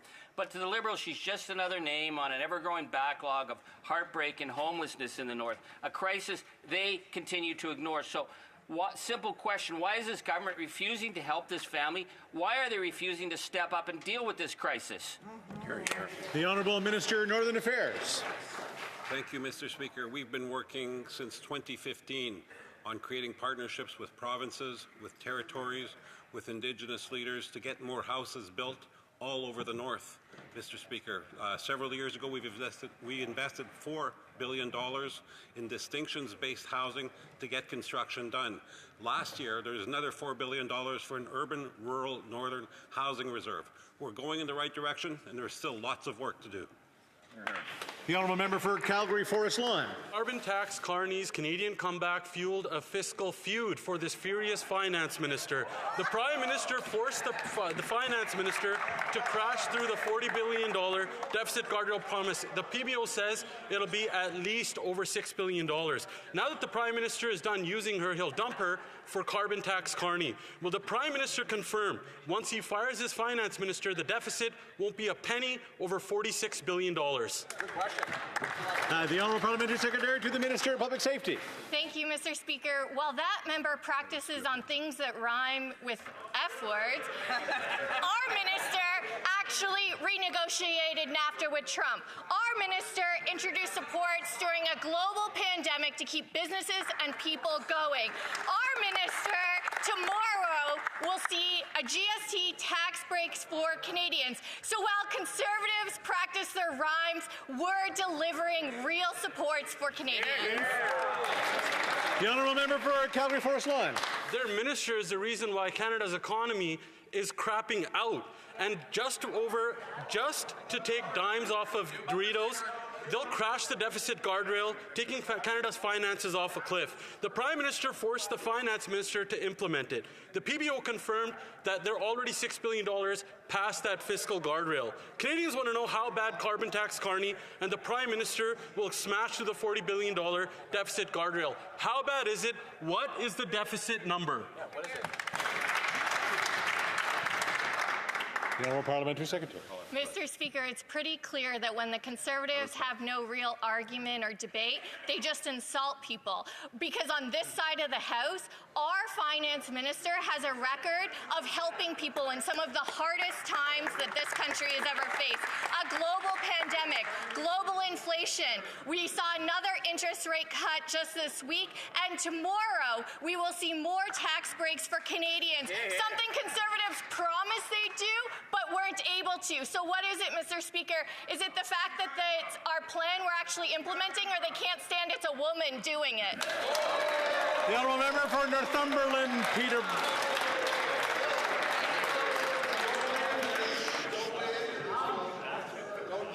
Order. Order. We made it into 12 questions before we really got too much noise here. Not bad, not bad. This is a record, I'm sure. This must be a record. The Honourable Member for Northumberland, Peterborough South. Thank you, Mr. Speaker. Consensus among economists, experts, and even the parliamentary budget officers is that this government has exceeded all of its fiscal anchors. The only question is, how badly have they failed? Can the government confirm whether the Minister of Finance has gone way past the guardrails, or whether they've gone completely off the cliff with a $46 billion deficit? The Honourable Parliamentary Secretary, the Minister of Housing. The member should expand beyond the Fraser Institute, Mr. Speaker, and look to, for example, what the International Monetary Fund has said, what other lead financial authorities have said in the business press and elsewhere, the parliamentary budget officer as well. Canada has a very sustainable fiscal situation, the lowest debt in the G7, the lowest deficit in the G7, a AAA credit rating, Mr. Speaker. And what do we see on the Conservative side? A plan to make cuts, including a plan to cut $10 million for housing in Peterborough, his community, Mr. Speaker. What do you have to say to that? The Honourable Member for Northumberland, Peterborough South. Well, let's return to the facts here. The current and former Governor of Bank of Canada, Tiff Macklin, and Steve Pelosi agree the Canadian economy is in big trouble. The phantom finance minister's economic plan is failing Canadians. The sad part is these Liberals don't even know how badly. So can someone go behind the curtain on the other side and simply ask Carbon Tax Carney what the deficit is? The Honourable Parliamentary Secretary, the Minister of Housing. Mr. Speaker, I know this member, he's an honourable member, and I know that he cares about his community. A few weeks ago, I spoke with Peterborough's Mayor Jeff Leal, a good man, someone who cares about his community and is doing a great job in that city. I told him about the government's plan to invest over $10 million through the Housing Accelerator Fund to build more housing. The Conservatives want to cut that investment, among others. Will he join the other Conservative MPs who are advocating for the Accelerator Fund to ensure that more homes get built? I hope that he does, Mr. Speaker. The Mayor is asking. The Honourable Member for Haliburton, Kawartha Lakes Brock.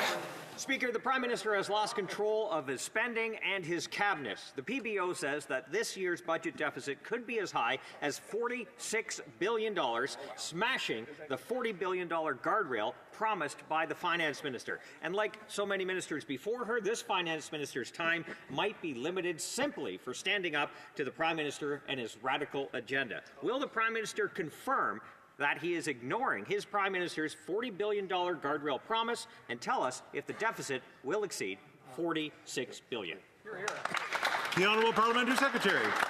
Throughout today, Mr. Speaker, the Conservatives have launched personal attacks on the Finance Minister, who's responsible for, among other things, the Canada Child Benefit, who's responsible for, among other things, ensuring that child care is a priority in this country, moving towards $10 a day. What has that done in this country for its economy? Among other things, 110,000 women have been able to re-enter the workforce because childcare has now moved to an affordable level. They want to cancel that, Mr. Speaker. They say all these things about families. In the end, they don't care about families, Mr. Speaker. The honourable member for Haliburton, Kawartha Lakes, Brock. Speaker, from that answer, it's clear that the Liberals have abandoned all hope of keeping their $40 billion guardrail promise that was made to Canadians. While the unelected, unaccountable, and phantom finance minister, carbon tax Carney, pulls the strings from the shadows, the Liberals are following their prime minister and the economy of Canada right off the fiscal cliff. Already, interest charges on our debt will cost taxpayers more than the Fed send to the provinces in health care. So will the Prime Minister confirm that the deficit will not be over $46 billion? The Honourable Parliamentary Secretary to the Government House Leader. Yes, Mr. Speaker, there's some really good news. Last night, the Senate of Canada passed the legislation that's going to give a GST tax break starting tomorrow for all Canadians in all regions of the country, Mr. Speaker. That is actually good news. That is something in which the Conservatives campaigned on, but oops, they actually voted against it, Mr. Speaker. They're the Grinch of Christmas, Mr. Speaker, whereas we are giving a tax break during the holiday season. That is good news. The honourable member for Pierre Boucher, Les Patriotes Verchères. Mr. Speaker, time is running out for Lion Electric and the federal government must step up. Lion has until December 16th to meet with its lenders. That's Monday. The federal government, December 16th. The federal government must send a clear message to the investors that everything is in place for Lion to resume its activities. It must tell potential buyers that electric school buses that they will receive their 50% subsidy as provided for. The Honourable Parliamentary Secretary. Mr. Speaker, we will continue to work with the province. We'll continue to work with investors. We will do everything we can because this is an industry that is the future of Canada and Quebec. We absolutely want it to work. Thank you. The Honourable Member for Pierre Boucher, Les Patriotes Verchères. I would have liked to have heard yes instead, Mr. Speaker. Lion employees deserve better than that from the federal government. There are 3 days left to save this Quebec flagship of green transport. Investors, the cities concerned, the government of Quebec, everyone is fighting to save Lion. But in the meantime, there's just Ottawa that is asleep at the switch. The federal government must facilitate the awarding of the full amounts of the subsidies. That is its role, and it has to do it now, not when there won't be any more of flagship. Will they step up? The Honourable Parliamentary Secretary. Mr. Speaker, through our zero-emission public transit fund, the government is helping public transit manufacturers to serve Quebecers and Canadians. This is a good way to tell school bus operators that they will be available, and we know that we will continue to work. We want to save these jobs. Thank you. Honourable Member for Calgary Heritage. $40 billion was a guardrail set by this Liberal finance minister. Listen to this. Not an unlimited pot. Need to show fiscal restraint. If we have $40 billion guardrail, stay in there. Mr. Speaker, that's not Stephen Harper. That's Liberal members of Parliament. If the deficit is over the $40 billion guardrail, will the Prime Minister allow free vote for his NDP Liberals? The Honourable Parliamentary Secretary to the Minister of Housing and Communities. The members opposite are very fond of quoting from the Parliamentary Budget Officer, Mr. Speaker, as is their right. Well, they can go one step further and actually look what he recently said on the country's finances. We have a more than sustainable fiscal situation. But if it was up to the Conservatives, that would reverse. We know what the Conservative record is when it comes to running up deficits. But more importantly, Mr. Speaker, to the point that's been raised, because they talk about families, what programs would they cut? They talk about this idea of fixing the budget. For them, that means cutting. And they would cut dental care, they would cut pharmacare, they would cut support for families across the board, and pensions, Mr. Speaker. They're not serious. That's right. The Honourable Member for Calgary Heritage. Mr. Speaker, we're talking about what could be more than $40 billion. A carbon-taxing, coal-loving Carney, a finance minister on the run, a prime minister not into monetary policy. They hike taxes, they fuel inflation, they crash through the fiscal guardrails and off the cliff. This government is a chaotic clown show. Which one of them will call a carbon tax election? Just to make sure everybody's, just watch the words that they use. The Honourable Parliamentary Secretary. Thank you, Mr. Speaker. Once again, we see the Conservatives dive into insults because they actually have no plan for the economy. And I think they just can't stand the fact that we have a finance minister who was able to renegotiate NAFTA with the previous Trump administration. We were able to see supports being delivered to businesses and Canadians through the worst global pandemic. And, Mr. Speaker, we continue to see interest rates drop. And tomorrow we see a tax break for all Canadians. So while they want to know about a free vote, I'm wondering if they'll have a free question. The Honourable Member for Lévis-Lotbinière. Mr. Speaker, this Prime Minister has lost control of his finances and of his cabinet. This spat is about the astronomical deficit because the Prime Minister is forcing his Finance Minister to increase the deficit by $6 billion for electioneering purposes. He forced her to not keep her promise, to not blow through her $40 billion deficit. Will the Prime Minister confirm that the deficit will not be beyond $56 billion? Thank you.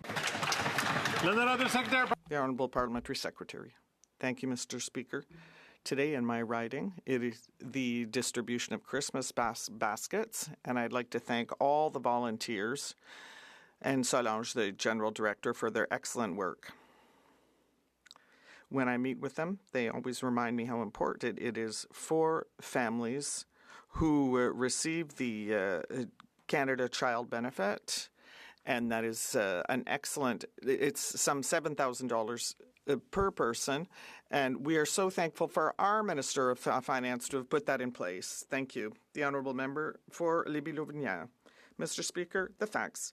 9 years of Liberal government, 9 consecutive deficits. The result, the debt of Canada has more than doubled.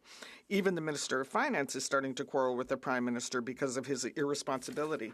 Mr. Speaker, to solve this spat, the Prime Minister is preparing to crown the very radical Mark Carney. He's been pulling the strings for far too long. So, is this Minister of Finance on her last legs? And will she replaced by Mark Carney, who is unelected? Secretary. The Honourable Parliamentary Secretary. Thank you, Mr. Speaker.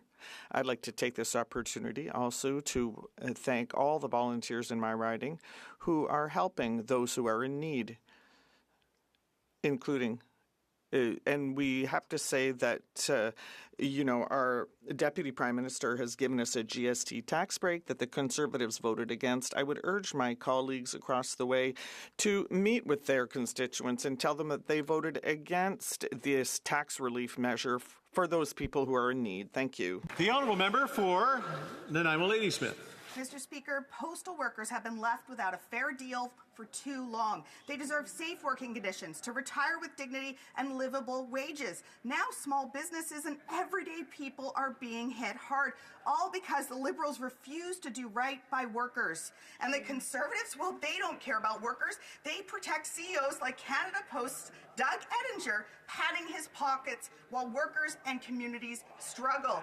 Why is the minister refusing to protect postal workers' rights to a fair deal? Here, here. Honourable Minister Labour.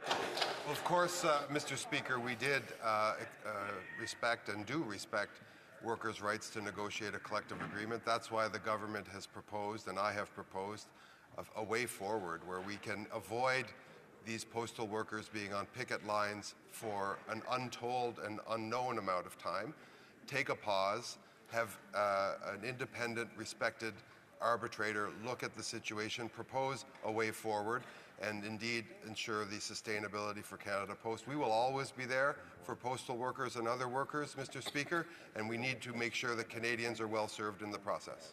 The Honourable Member for Courtenay Alberni. Mr. Speaker, Port Alberni is short 1,200 homes. It's nearly impossible to find an affordable place to live. Rents doubled under the Conservatives and then again under the Liberals. Liberals' disappointment and Conservative cuts mean that non-market housing in Canada has dropped to 3.5% of our housing stock. Other countries are doing much better, like France at 17%, Netherlands 34%, and Denmark at 21%. Safe, secure, and affordable housing saves Canadians' lives? When will the Liberal-Conservative coalition stop caving to rich investors and rapidly start building up Canada's non-market housing supply? Hear, hear. The Honourable Parliamentary Secretary to the Minister of Housing. The member is right to talk about non-market housing. We do need more non-market housing options in this country, Mr. Speaker. And what have we seen over the past few years? An enormous increase in exactly that. 87,000 people who were on the street are now living in non-market housing, Mr. Speaker. Close to 150,000 people who are going to be homeless have been housed as a result of the investments that this government has made. We agree with the NDP that we need to do more, of course, but Mr. Speaker, where we part company with the NDP is on the issue of market-based housing. We want to see more rental apartments for middle-income and lower-income Canadians. The NDP doesn't have a plan on them. That's right. The Honourable Member for St. John's East. Mr. Speaker, our government announced new measures to put more money back in the pockets of Canadians to help them afford the things they need and save for the things they want. Unfortunately, some on the other side of the House are spreading misinformation about our tax cut, like the Member of Parliament for Central Okanagan, Similkameen and Nicola, who described it as sending people pennies. Could the Minister please educate the member opposite on what a tax break means for Canadians this holiday season? The Honourable Parliamentary Secretary to the Minister of Housing. Thank you, Mr. Speaker. First of all, let me commend the member who comes from a proud family that built up a successful small business. She understands what this tax cut means for small business owners, but also for Canadians who want to see a savings, especially during the holidays, one that begins this Saturday and extends into February. What do we see with the Conservatives? Sloganeering. Their leader isn't too worried. He has a $2 million pension, Mr. Speaker. He's not worried at all. Conservatives talk about tax cuts. When it comes down to it, they're not in favor of that. They don't care. That's right. The Honourable Member for Kelowna Lake Country. The Finance Minister admitted that deficits cause inflation. She promised that she would cap Canada's deficit at an already crazy $40 billion and wouldn't go a penny over. Now the Prime Minister is pressuring her to spend even more by pushing through her own guardrail and making her fall off a fiscal cliff. Is the Prime Minister going to pressure this female finance minister to read Conflict of Interest Carbon Tax Carney's fiscal update and blame her for breaking the $40 billion deficit promise? Good question. The Honourable Parliamentary Secretary. Again, Mr. Speaker, I repeat, the lowest debt and deficit in the G7. The PBO coming out and affirming that we have a very fiscally sustainable situation. What would the Conservatives do? They would make cuts. And in fact, the member, with all due respect to her, ought to go and listen to what the Mayor of Kelowna recently said. The Conservatives are proposing cuts for housing. That would mean less money for Kelowna. In fact, he's worried that because of those prospective cuts, that Kelowna would have to increase property taxes and go into the reserves. The Conservative plan is a plan to increase property taxes, Mr. Speaker. The Honourable Member for Kelowna Lake Country. Well, Mr. Speaker, we've seen the fake feminist Prime Minister do this before, pushing strong women out of cabinet. Yet the Prime Minister's hypocrisy is on display as he lectures about him being a proud feminist. The Globe and Mail reported on the Prime Minister's aggressive recruitment of Conflict of Interest Carbon Tax Carney as tensions increase with the current finance minister. So will the fake feminist Prime Minister park the hypocrisy and admit his inflationary spending is forcing the finance minister to break her $40 billion deficit promise? The Honourable Minister. Mr. Speaker, we hear the word feminist being thrown around this place in the most disrespectful way, and it is rich that the Conservative Party claims to care about women. Maybe they should stand up to their own leader who contributes to the misogyny that increases hate towards women by embedding misogynistic hashtags into his YouTube videos. We won't take any lessons from the party across. The Honourable Member for Lakeland. The finance minister actually admits deficits cause inflation. She promised a cap of an already wacko $40 billion, but the prime minister bullied to crash her through that so-called guardrail with billions more. He sets her up to take the fall, and Canadians will pay the price. Now, like a long line of women, the prime minister kicks her to the curb for his conflict of interest carbon tax crony Carney. Is the prime minister really going to bully his female finance minister to read carbon tax Carney Carney's fiscal update and then blame her for breaking the $40 billion deficit promise? The Honourable Parliamentary Secretary to the Minister of Public Safety. Mr. Speaker, this is a minister who stood up to Putin, who renegotiated trade deals with the U.S., who worked and helped Canadians get through a global health pandemic. Mr. Speaker, she doesn't get bullied, but it seems that perhaps the Conservative caucus is projecting the fact that if they don't read the Conservative leaders' lines, if they don't rhyme enough, they don't get question time. So while we are working and focused on providing tax relief to Canadians, Conservatives are making sure they rack up those gold stars.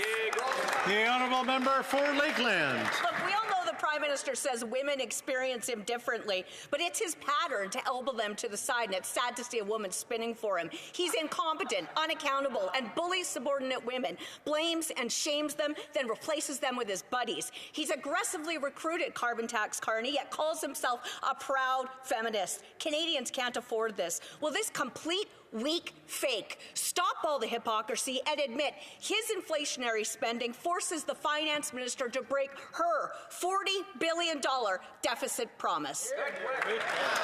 The Honourable Minister.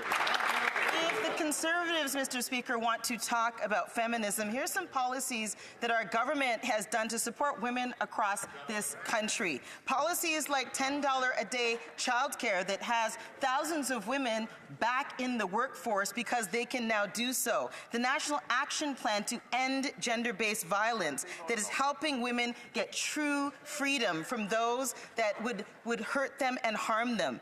True freedom, autonomy over our bodies, Mr. Speaker. The Conservatives have opposed every single measure we have put forward to help women in this country, and they continue to do so.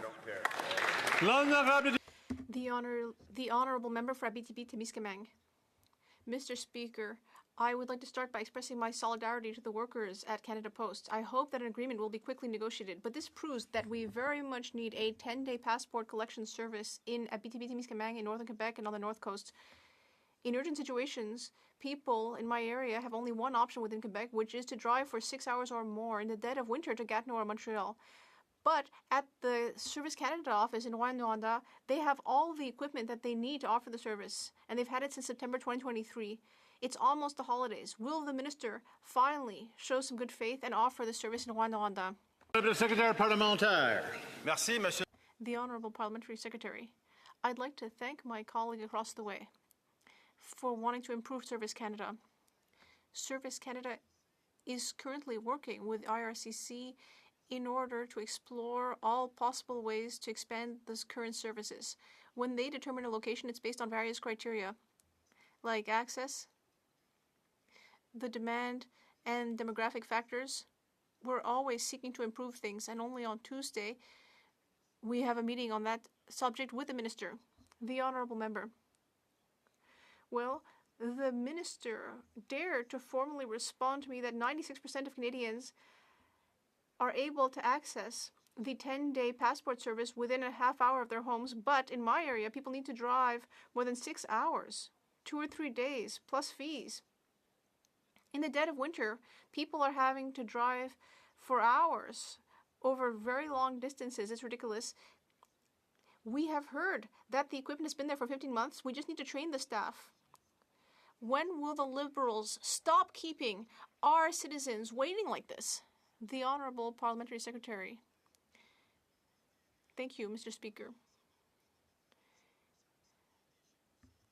Well, we know that more than 98% of people are able to access these services, but in his writing, 92% of passports are deliverable within 20 days in his writing. Now, I would also invite people to also plan for their trips and to ask for their passports more than 20 days in advance in order to be able to meet their needs. And we're continuing to work with Service Canada, IRCC, and service centres to improve service. Bull River. Thank you. Things are getting real bad behind closed doors for the languishing Liberal government. The Prime Minister is once again looking for someone to take the fall for his fiscal fiasco. This time, the Minister of Finance has been targeted for removal, so carbon tax Carney can come out from behind the shadows and replace her. Their $40 billion so-called deficit guardrail looks like it's about to be smashed through, sending our economy off the cliff. Will the Prime Minister keep his promise, confirm the deficit will not be over $40 billion? The Honourable Parliamentary Secretary. More personal attacks today, Mr. Speaker. Under this Minister of Health and under this Minister of Finance, we've seen a national dental care program put in place.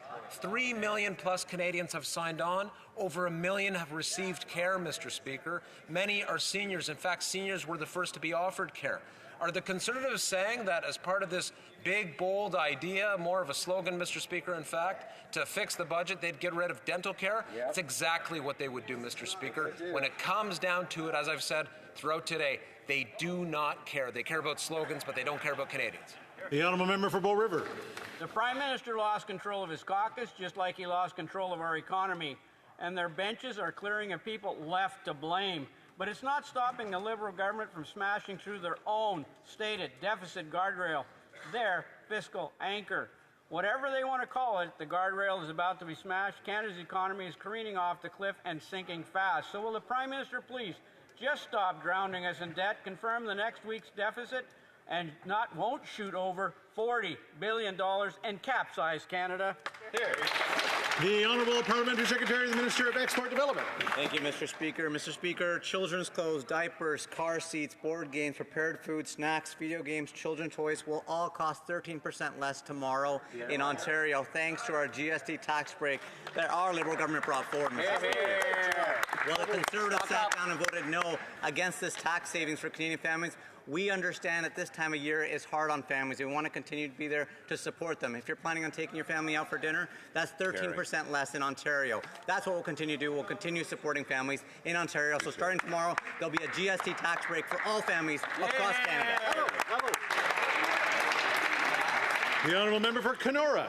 Mr. Speaker, the Prime Minister has lost control of spending and even his own cabinet. He is pushing his Finance Minister to smash through her $40 billion deficit guardrail. All the while, reports indicate he is planning to fire her and replace her with carbon tax Carney. Now, Mr. Speaker, $40 billion would already be a massively irresponsible deficit, but the PBO says it could even go as high as $46 billion. So, Mr. Speaker, will the Prime Minister confirm today that the deficit will not be a penny over $46 billion? Great question.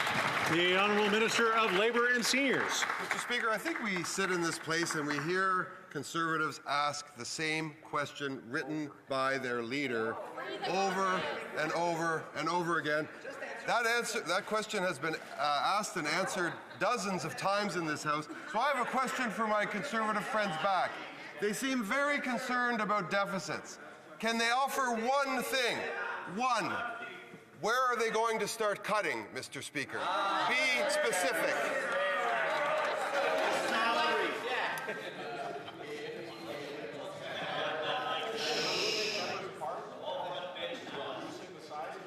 The Honourable Member for Vaughan Woodbridge. Mr. Speaker, in 2022, 1 in 4 Canadians skipped a visit to the dentist because of cost. But thanks to our government's Canadian Dental Care Plan, over 1.2 million Canadians have now received oral health care. Applications for the Canadian Dental Care Plan launched 1 year ago, and today, more than 3 million Canadians now have dental coverage, Mr. Speaker. Can the Minister of Health share how the CDCP is making life more affordable and helping Canadians access essential dental care? The Honourable Minister of Health. Well, I thank the member for his question. He's been such an advocate and a proponent of making sure everybody gets oral health. And could you imagine just a year ago when we started taking applications on the Canada Dental Care Plan, that in that year now 3 million Canadians are covered. It means virtually every senior who is eligible is covered and is able to get care. That is not just a matter of social justice, of somebody having a smile they're proud of or finally being able to get a pair of dentures in their mouth. It is also a matter of prevention. When we make sure that people get care, they don't get sick, we save money and we have a healthier society. The Honourable Member for Caribou Prince George. They launched dental care just about the same time that they take the GST off chips, cookies, and candies. Bravo. Liberal backbenchers have supported this Prime Minister through every scandal and every failed policy. Their deficit must be pretty bad if they're finally willing to remove the gag and start speaking out. Will the Prime Minister at least listen to his own MPs and allow a free vote? The Honourable Minister of Health. Well, let's talk about health. Let's talk about what they're going to cut. They would take away diabetes medications for patients. They would take away contraception for women. They would take away oral health care for seniors. And what's going to happen? Let's talk about the implications. Canada has the second longest health span in the G7, longer than Italy, longer than France, longer than the United Kingdom, 6 years longer than the United States. What they would do with these cuts is drive illness, which will drive cost, and is just plain dumb. If you want to make sure that we get health right, it also is at the core of a strong economy. It's at the core of reducing costs. It's time they woke up and stood up for health care in this country. The Honourable Member for South Shore St. Margaret's. The fundamental role of Parliament is that no money shall be spent without the consent of Parliament. It's right in the Constitution. You might want to take a look. It's been 8 months since the year end, and the Liberals still haven't tabled the deficit number. The Liberals are 2 months late in tabling the public accounts. Bay Street, not Parliament, learned yesterday that the government has sold $3 billion of Air Canada shares. They are blocking Parliament from doing its work. They must have blown by their maximum $40 billion deficit promise massively. Come clean. What's the deficit number? The Honourable Parliamentary Secretary to the Minister of Housing and Communities. The member knows very well, Mr. Speaker, that during the pandemic, this government provided loan support and other support for Air Canada to ensure its long-term viability. Part of that was buying shares in the company. It was never, though, the intention of the Government of Canada to hold on to those shares into the long term. It made a sale yesterday, and it was a responsible one. Again, and the question has been asked. The Minister of Health put it forward. The Minister of Labour put it forward. What would they cut? What would they cut to ensure that the budget, as they say, is fixed? They'd cut dental care, child care, pharmacare supports. They don't care, Mr. Speaker. The Honourable Member for South Shore St. Margaret's. Today, the Minister of Labour stepped into the Canada Post strike.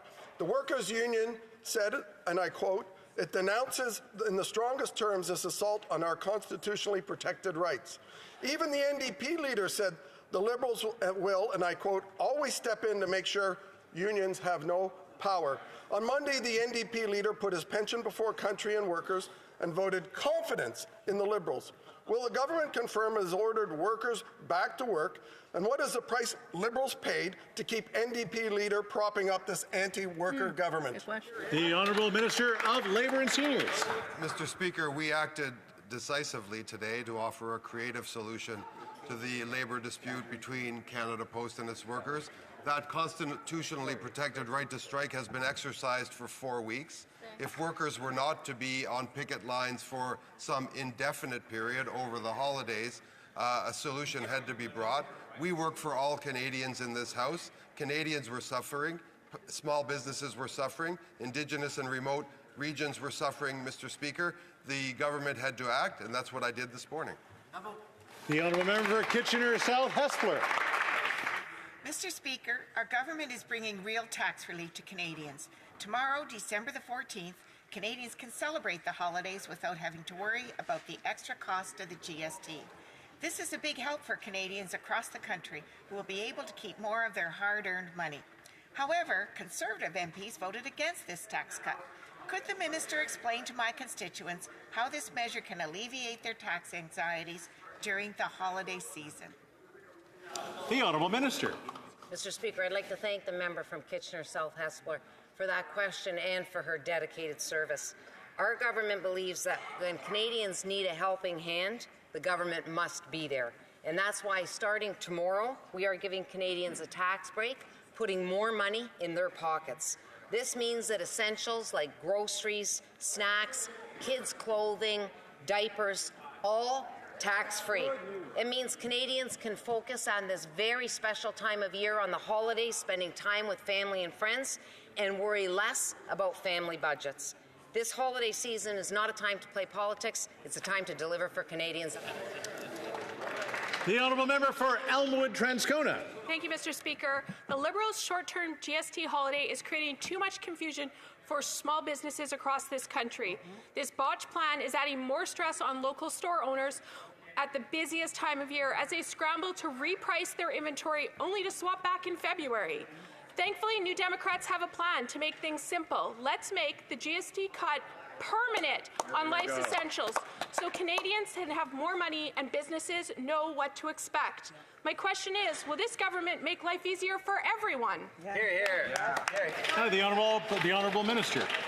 Mr. Speaker, good news. Our government is delivering Canadians a GST tax break starting tomorrow, December 14th, and this is going to really benefit retailers as well as consumers. Let's listen to what the Retail Council of Canada said.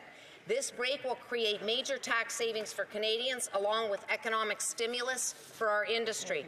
Restaurant Canada called this a big win for the restaurant industry and predicts that our tax break will boost sales by 5%, bringing restaurants $1 billion of additional revenue. This tax break will bring more people into the doors of these small businesses. We're grateful to be providing this break for Canadians. The Honourable Member for Spadina, Fort York. Mr. Speaker, today the Canada Post strike is a month old and there's no end in sight. This essential service to small businesses is absent during critical sales period needed for their survival. Two obstinate groups hold Canada hostage while the Liberals, desperate to cling to power, are afraid to lose NDP support by ending the strike. Both should know that there are no workers to unionize or taxpayers to tax without employers. And this government's failure to act is harming Canada's top employers and our economy. Mr. Speaker, will the government do its job, put Canada first, stop hiding behind the CIRB, and end this strike? The Honourable Minister of Labour and Seniors. Well, the job of the Minister of Labour is to respect the Canada Labour Code. That is exactly what we've done, and today I acted decisively to use one of the powers granted to the Minister of Labour by this Parliament under the Canada Labour Code to provide a reasonable solution to workers and a creative way out of this very fundamental impasse that we see at the bargaining table. We're going to return Canada Post services to Canadians and to those who've been suffering over this conflict, and hopefully arrive at a negotiated collective agreement by the spring, Mr. Speaker. And that's all the time we have for question period today. There we go. Daily routine of business. Affaire courante ordinaire. Well, I'm glad I was the favorite one today. Tabling of documents. The Honourable Parliamentary Secretary to the Minister of Transport.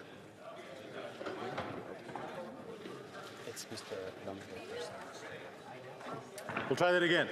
Tabling of documents. The Parliamentary Secretary to the Minister of Transport. Thank you, Mr. Speaker.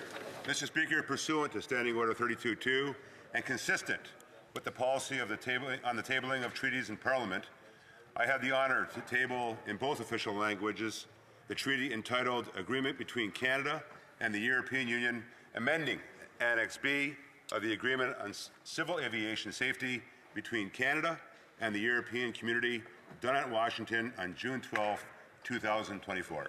Thank you, Mr. Speaker. Tabling of documents. The Honourable Parliamentary Secretary to the Government in the House of Commons. Speaker, pursuant to Standing Order 36.8a, I have the honour to table in both official languages the government's responses to 19 petitions. These returns will be tabled in an electronic format. Tabling of documents. Introduction of government bills. Déclaration de... Statements by ministers. Reports from interparliamentary delegations. The Honourable Member for Vancouver Centre. Thank you, Mr. Speaker. Pursuant to Standing Order 34.1, I have the honour to present to the House, in both official languages, the report of the Canadian delegation to the Organization for Security and Cooperation in Europe's Parliamentary Assembly, respecting its participation at the 22nd Autumn Meeting, Dublin, Ireland, from October the 2nd to the 4th, 2024. Thank you. Reports from others. Nope. Presenting reports from committees. Présentation de rapport comité. Presenting reports from committees. Député de Vaudreuil. The Honourable Member for Vaudreuil-Soulanges. Thank you very much, Mr. Speaker. Official languages, the 21st report of the Standing Committee on Transport, Infrastructure and Communities entitled Towards Accessible Air Transportation in Canada. Mr. Speaker, if I have a bit of time, I'd like to thank the members of the committee for extraordinary work, the analysts who also did an extraordinary work, and I'd like to highlight also our clerk who will be clerking her last meeting today for Transport Karine for her fine work over the last couple of years. Pursuant to Standing Order 109, the government requests that the government table a comprehensive response to this report. Thank you, Mr. Speaker. Merci beaucoup. Thank you very much.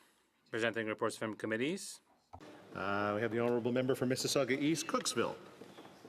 Mr. Speaker, I have the honor to present in both official languages the 21st report of the Standing Committee on Finance entitled Pre-Budget Consultations in Advance of the 2025 Budget. I'd like to thank our outstanding clerk, Alexandre Roger, analysts Michael Lambert-Racine, Brett Capwell, Joël Malo, Mirab Karsi, Committee Administrative Assistant Linda Gaudreau, Melanie Terrain from the Publications Directorate, and the whole team of interpreters, technology and staff of the committee, and of course, all the members of the fabulous Finance Committee for their dedicated work on this study and report. Thank you, Mr. Speaker. Presenting reports from committees, the honourable member for Vancouver Centre. Mr. Speaker, I have the honor to present in both official languages the 16th report of the Standing Committee on Canadian Heritage entitled The Future of CBC Radio-Canada, Challenges and Opportunities. Pursuant to Standing Order 109, the committee requests that the government table a comprehensive response to this report. And Mr. Speaker, I would like to congratulate the committee on doing the most remarkable teamwork on all sides to spend extra time in order to meet the deadline that the House set for the committee to table this report. I want to thank the clerk and the analysts and everyone for just getting this done in the record time so we could follow the House's orders. Thank you very much, Mr. Speaker. Thank you very much. And I believe we have a dissenting or supplementary opinion from the honourable member from Saskatoon Grasswood. Thank you very much, Mr. Speaker. Good afternoon, everyone. I rise to present a dissenting report in both official languages on behalf of the Conservative members on the Standing Committee on Canadian Heritage on the House-ordered study undertaken by the committee on the recent job cuts announced at the CBC. The CBC cut hundreds of jobs while awarding lavish bonuses.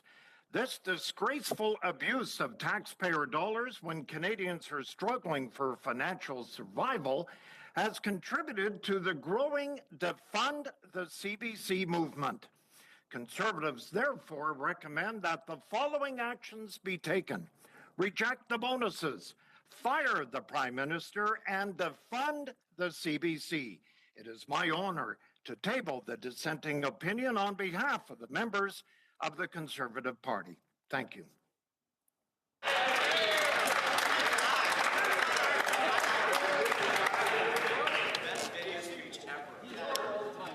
And I'm just going to check to see if I have a form for the following item, which is under introduction of private members' bills.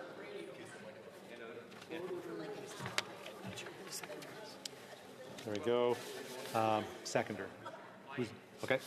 Mr. Lloyd, seconded by Mr. Cooper, moves for leave to introduce a bill entitled An Act to Amend the Criminal Code, the Corrections and Conditional Release Act, and the Prisons and Reformatories Act. This motion is deemed adopted. The honourable member for Sturgeon River Parkland. Thank you, Mr. Speaker. I'm proud today to reintroduce McCann's Law. In 2010, Lyle and Marie McCann from St. Albert were brutally murdered, and their bodies have never been recovered. Their murderer has yet to reveal the location of their remains, and this compounds the trauma that the McCann family endures to this day. Lyle and Marie McCann deserve to have a proper funeral, and their family deserves this closure. McCann's Law would provide judges, parole boards, and correctional officers the tools to hold killers accountable for refusing to reveal the location of their victims' remains. It would extend parole ineligibility and ensure that revealing the location of victims' remains is a key consideration for parole boards. It's clear that there could be no rehabilitation for killers until they acknowledge the severity of their crime and the impact that hiding their victims' remains has on families. It's time to stand up for the rights of victims' families who continue to suffer the trauma of not knowing where their loved ones' remains are. It's time to put the rights of victims and their families above the rights of murderers. Yeah. Mr. Lloyd, seconded by Mr. Cooper, moves that the bill be now read a first time and be printed. This motion is deemed adopted. First reading of this bill, première lecture de ce projet de loi. When shall this bill be read a second time? At the next sitting of the House. And I think that was the last one for that. Première lecture de...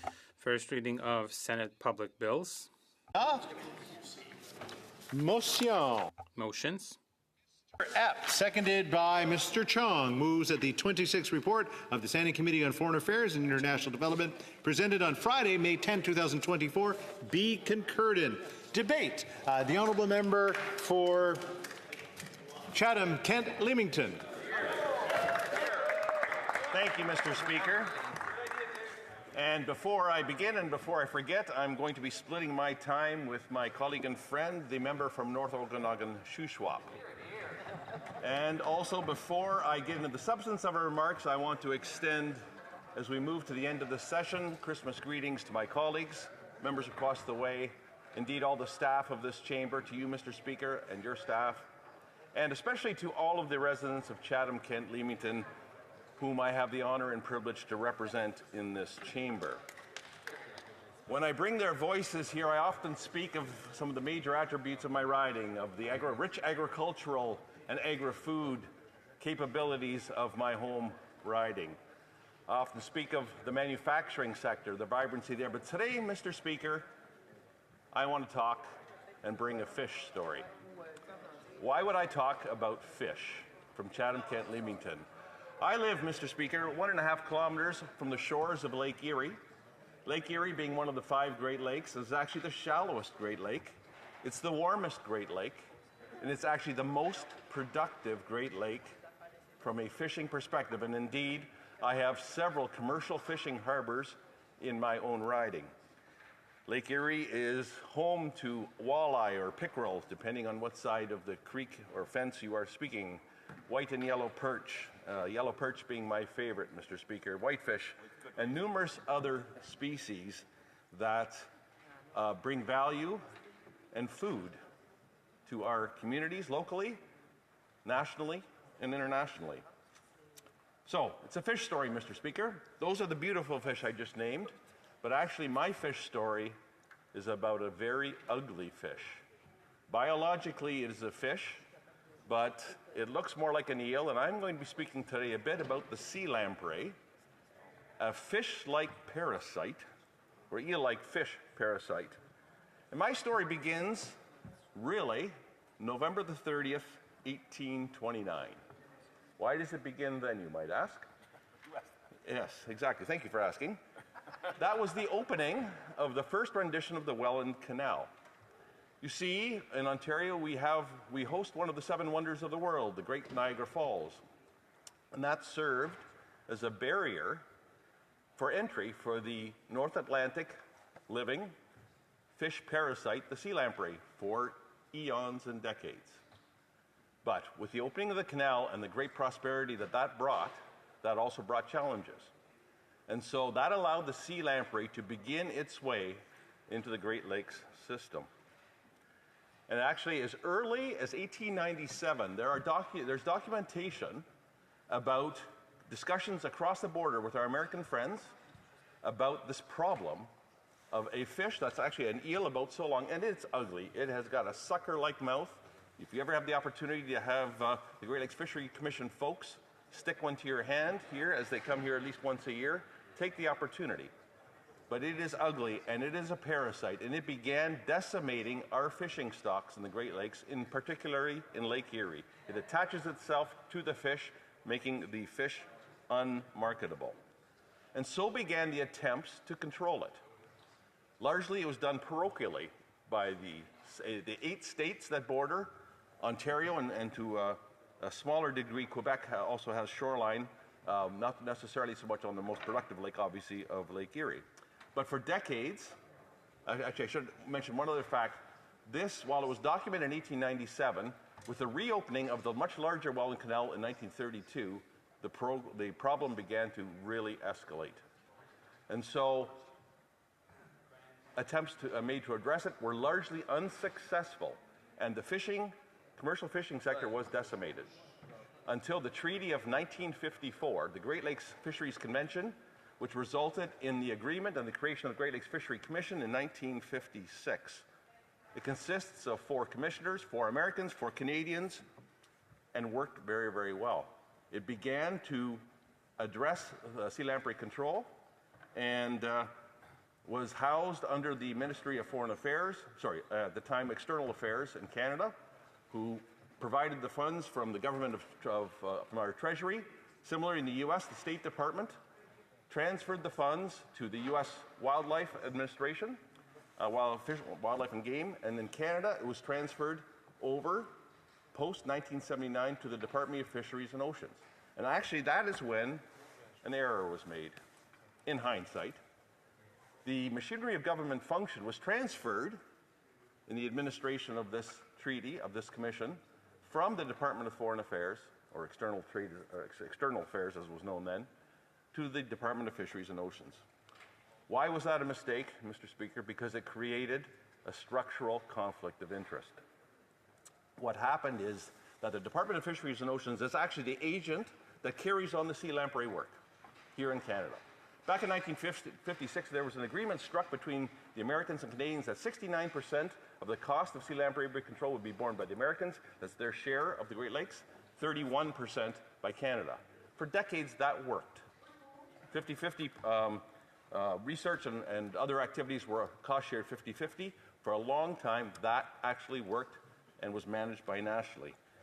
But over time, when the funds flowed from our Treasury through to the Department of Fisheries and Oceans, and then transferred on to the Great Lakes Fishery Commission, and then under contract transferred back, the DFO decided that perhaps instead of sending all the funds over, they would just keep what they thought they needed and send on what was not intended to come back for them by way of contract.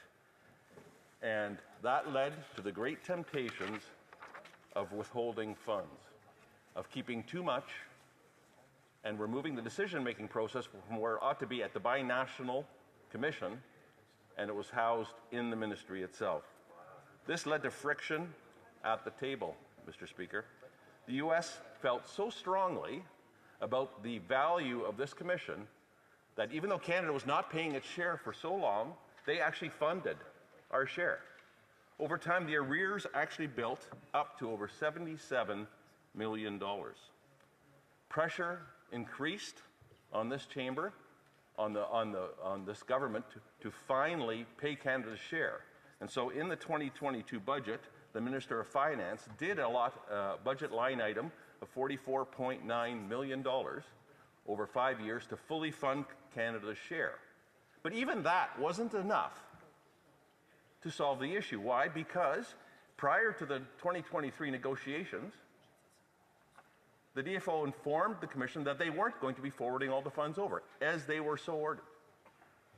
They retained funds again, causing the Commission, the U.S. Commissioners, to walk away from the budget setting process and walk away from the table. That hadn't happened before. Now we have an ugly fish that is now starting to cause an international incident. To what degree, Mr. Speaker? This has caused U.S. congressmen to write letters directly to our Prime Minister's office. This was a matter of discussion when the sitting U.S. President was here in May of 2023. This ugly fish was a topic that had to be taken to the highest levels because Canada was not funding its proper amount. The U.S. commissioners had had enough and boycotted. Can you imagine this happening, sir? Let me just read an excerpt from the letter from the congressman, dated June the 6th, 2023. We are writing to draw your attention to a matter of great concern regarding the implementation of the Convention of the Great Lakes Fisheries of 1954. As members of the bipartisan Great Lakes Task Force, we are pleased to hear about the attention given to the Great Lakes during President Biden's recent visit to Ottawa. However, we are concerned about the breakdown of the functioning of the Great Lakes Fishery Commission, or Fishery Commission, or commissions, which is responsible for coordinating the cross-border fishery management and control on the invasive sea lamprey. They go on to identify the structural interest. The Commission itself secured a legal opinion by Fasken over the studies that the Fisheries Committee has done. They've gone through that legal opinion. They've asked for the Department of Fisheries and Oceans counter legal opinion. None was provided. Mr. Speaker, finally, the request has been sitting on the Prime Minister's desk since April of 2022. And it's my understanding that finally the machinery of government is being transferred over. So what is the lesson for us, Mr. Speaker? The lesson here is that governance is important. Accountability is important, as we are seized with in this chamber on a daily basis now. However, Mr. Speaker, this is another, if I can close with another biological metaphor, the problem here is that the tail has wagged the dog.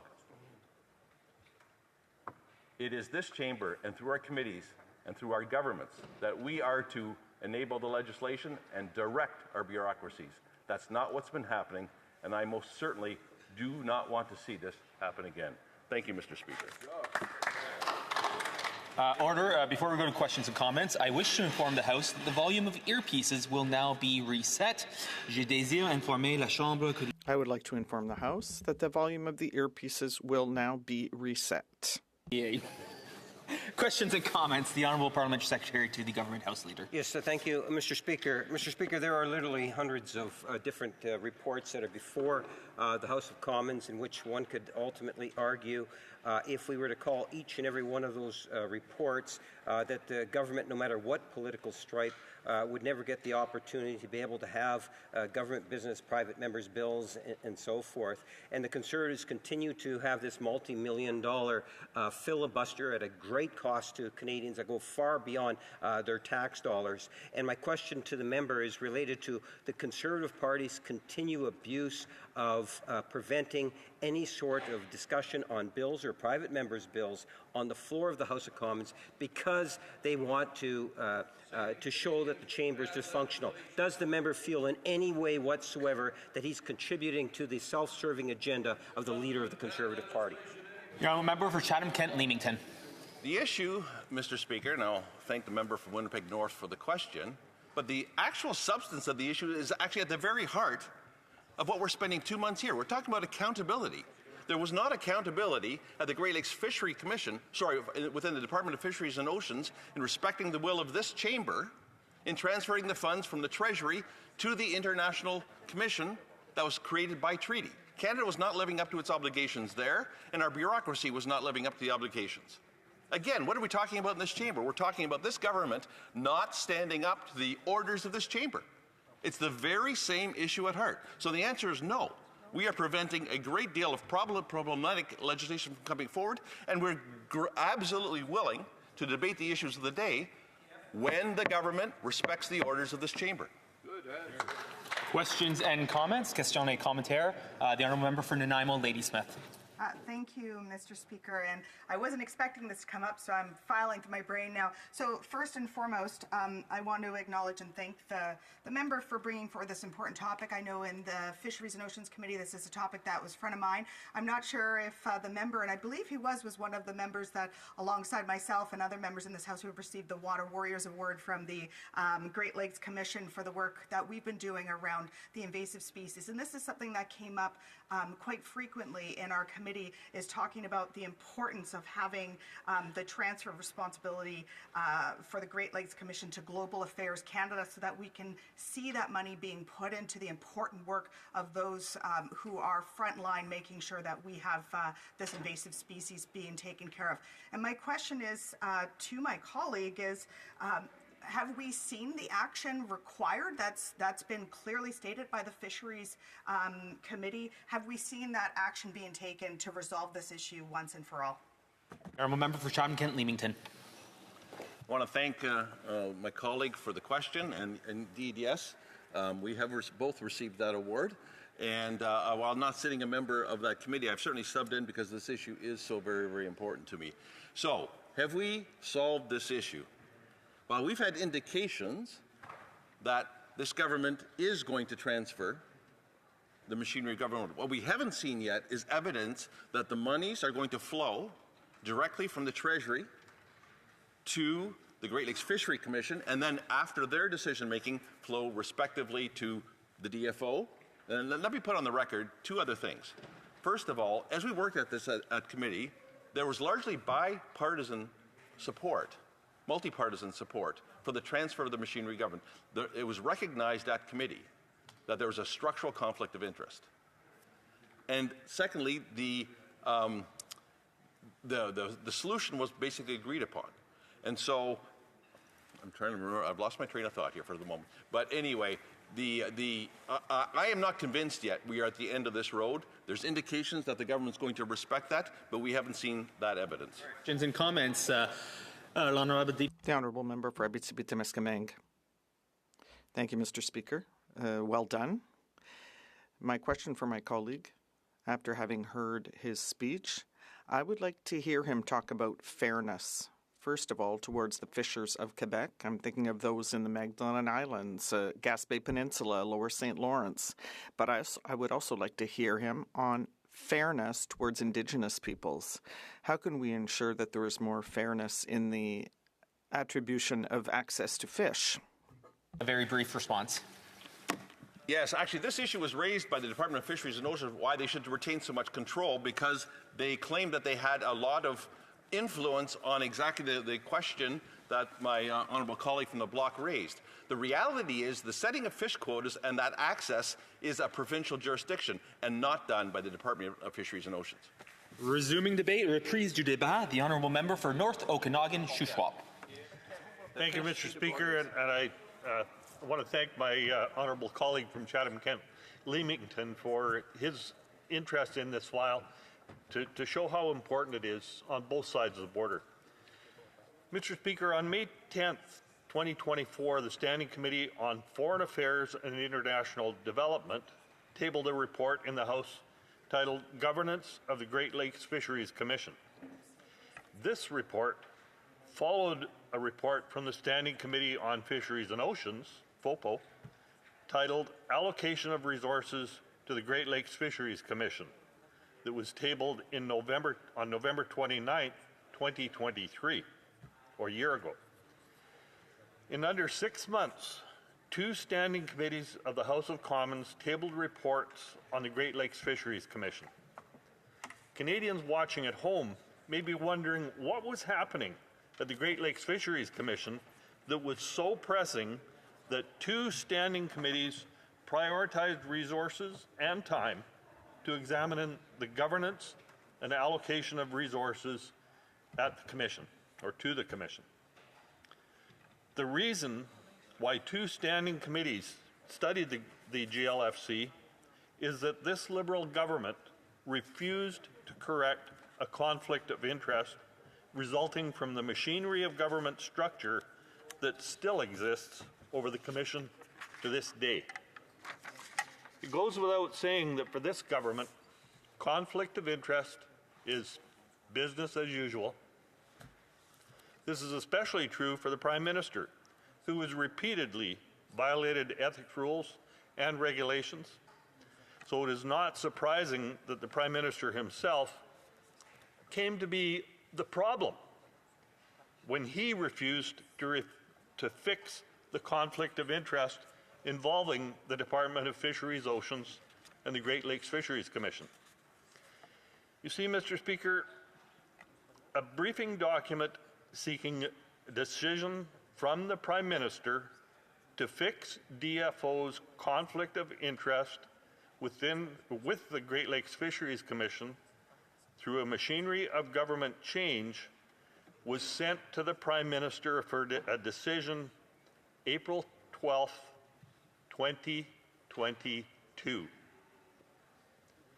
Nearly 2.5 years elapsed before it was finally announced on September 10th, 2024, that the PM finally issued an order for the realignment of the Great Lakes Fisheries Commission from under DFO to Global Affairs Canada. At that time, the government claimed the Prime Minister's order that we waited 2.5 years for would finally resolve the conflict of interest. Turns out it was all smoke and mirrors. It was a deceptive farce the Prime Minister's order worsened the conflict of interest. The Prime Minister's order moves GLFC away from DFO and under global affairs, but the order also ensures that DFO continues to control the budget allocations earmarked for GLFC's invasive sea lamprey program. DFO's years of denying the conflict of interest and the Prime Minister's 2.5 years of dithering and delaying a decision were bad enough. Actions of the DFO and the Prime Minister jeopardized GLFC's fight against aquatic invasive species that threaten biodiversity, ecologies, and economies on both sides of the Great Lakes.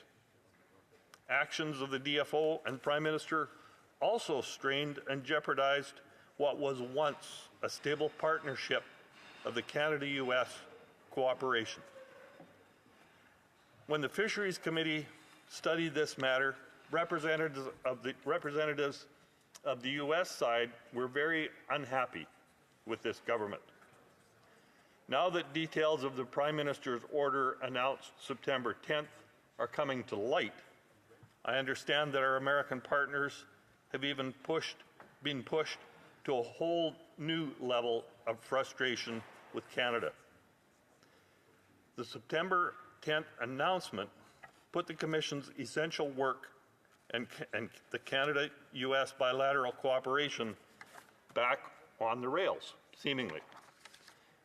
But details emerged recently that have again derailed the restoration and stability and cooperation.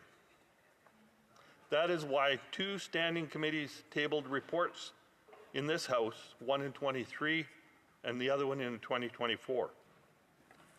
We, as committees, saw the fire burning in the Great Lakes Fisheries Commission, and the committee members did their job by raising the alarm with the Government of Canada. Members of both committees came together and worked across partisan lines because we saw that what was at stake in this fiasco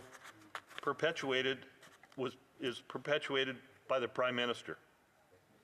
Conservation of the Great Lakes is at stake. Biodiversity is at stake. The Canada-US relationship is at stake.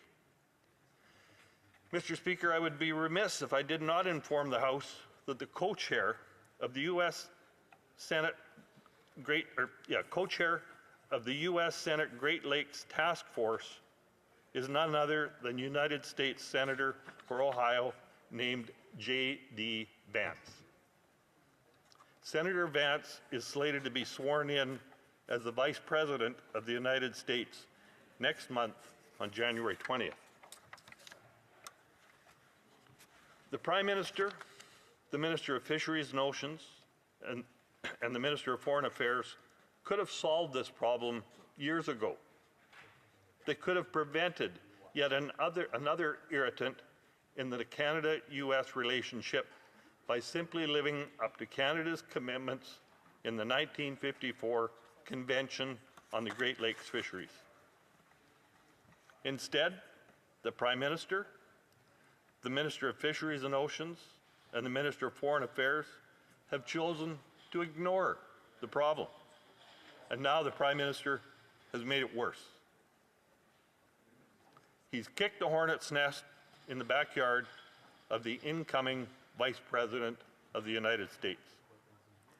The Prime Minister has failed the Great Lakes Fisheries Commission, failed our U.S. partners, failed conservation, failed biodiversity, and he has failed Canadians. And who is going to pay for the Prime Minister's failures? Is it going to be the same people? It is going to be the same people who have been forced to pay for every other failure he has inflicted on us. Canadians. Canadians will once again pay the price for the failures of this Prime Minister. Mr. Speaker, I sincerely hope my colleagues from the NDP are paying attention to this. One member from the NDP sat on that committee as we studied this. And I know there are NDP caucus members who understand the Great Lakes Fisheries Commission issue. They support it being resolved because they see what is at stake. But we need our colleagues in the NDP to convince their leader to recognize the damage this Prime Minister is inflicting on Canadians every day. We need our colleagues in the NDP to persuade their leader to stop propping up the Prime Minister who is hurting Canadians. We've all seen statements made by the incoming U.S. President, and we all understand what is at stake. But the Prime Minister insists on poking the Americans in the eye for no reason other than he is incompetent and holds on to his selfish ego above those who pay for his follies and failures, the people of Canada. We need to restore common sense to Canada's affairs, including foreign affairs, and this Liberal government has shown it is not up to the job. So let's let Canadians finally toss this Prime Minister out on his ear by voting in a common sense Conservative government that will live up to Canada's commitments in the Convention on the Great Lakes Fisheries. Thank you, Mr. Speaker. Questions and comments. The Honourable Parliamentary Secretary to the Government House Leader. Yes, Mr. Speaker, I'm looking forward to be able to address this particular concurrence motion. Having said that, I'm very disappointed once again. As I've pointed out, the Conservative Party has made the decision to spend literally millions of Canadian tax dollars, all in the name of a filibuster, to prevent Canadians from being able to receive legislation, whether it's government legislation, private members' legislation, to see a full economic statement, among many other things, all because of a self-serving leader who sees his job to try to show and demonstrate that the Parliament of Canada is dysfunctional. Mr. Speaker, the only thing that is dysfunctional is the Conservative Party of Canada. And my question is why is this member agreeing to participate in this role that the leader of the Conservative Party has put upon himself, as to continue the endless filibuster? The Honourable Member for North Okanagan, Shuswap. Well, thank you, Mr. Speaker.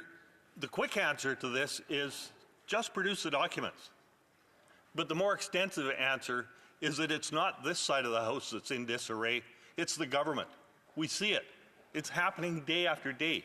The stories are breaking about how this Prime Minister is going to put his so-called finance minister under the bus and then run her over and bring in an outsider to run the country's finances because they haven't got anyone capable within their own caucus to run the country's finances. I think it's more than the country's finances that are at stake here. It's the country's foreign relationships. And this Great Lakes Fisheries Commission issue is just but one example that we will need to solve. Thank you. Question et commentaire, l'honorable député de... The Honourable Member for Abitibi-Témiscamingue. Thank you, Mr. Speaker. I'd like to hear from my colleague because earlier I was asking about equity of access, and then we were told that it was a matter of provincial jurisdiction. So, given what I've already heard from the other member of the Conservative colleague, do fish care about matters of jurisdiction? I'm sorry, the interpretation was coming through very quietly, so I wasn't absolutely certain with what he said, but we as Conservatives, and I think the bloc member on the committee also agreed, this is a problem that needs to be solved. It got hung up in the Prime Minister's office. What came through looking like a solution has only made it worse. It's time to rid this government, this Liberal government of this House, and get things done properly. Questions and comments. The Honourable Member for Lanark Frontenac Kingston. Thank you, Mr. Speaker. The Honourable Parliamentary Secretary offered his opinion as to what the only problem in the House is. I wanted to ask my colleague if he would agree with me that there's another problem in this House, and the problem is that the Prime Minister has completely emasculated the entire caucus, doesn't allow anybody to speak except this one member and the member from Kingston and the Islands, who take up all the time despite having as any human being would have a limited amount of knowledge. And if this hasn't resulted effectively in the people who know the least saying the most in this House, and if that is not a profound dysfunction with this House currently. Member for North Okanagan Shuswap. I thank the member for that question, and I won't even try to get inside of what's going on in the heads of the government. But it is truly disappointing that no one is allowed to speak on that side of the House, on the government side of the House, other than the member from Winnipeg North. Repeatedly, he's up on questions. No one else seems to have a voice over there, or if they do have a voice, it's muted or muffled or muzzled by the leader, and we see what that happening day after day. Questions and comments. The honourable member for Courtenay Alberni. Mr. Speaker, you know, my frustration is when I hear Conservatives talk about, their great reputation when it comes to fisheries and oceans. I'll tell you what it's like in my riding. Gail Shea, the former Conservative minister, was given a recommendation from DFO to not open the commercial herring harvest in my riding. And the Newchawnath were opposed to it. They actually had to go to court because those stocks were at risk to stop the DFO from allowing that fishery, that commercial fishery, to go ahead. Now, one thing I can agree with my colleague, and I think we both share, is the frustration and when committees make recommendations to government to make changes and how long it takes. And Mr. Speaker, I know I'm being rushed here, and I'll finish quickly, but we both agree that the owner-operator model, when it comes to sharing risks and benefits report, was tabled to governments. I do have to give time for the member for North Okanagan Shuswap to respond very briefly. Thank you, Mr. Speaker, and I thank the member from Courtenay Alberni for his comments. And regarding the reports from FOPO committee, he was a member of that committee for a number of years. I enjoyed working with him. But it's blatant that this government simply doesn't respond appropriately. Member off. I believe we have a point of order from the Parliamentary Secretary to the Government House Leader. Yes, Mr. Speaker, I understand that there have been discussions to allow me to ask for unanimous consent to go back to the rubric of questions on the order paper. All those opposed to the honourable member moving the motion will please say nay. Agreed. The House has heard the terms of the motion. All those opposed to the motion will please say nay. Carried. The Honourable Parliamentary Secretary. Yes, thank you, Mr. Speaker and colleagues. Mr. Speaker, the following questions will be answered today: 3134, 3135, 3138 to 3140, and 3143.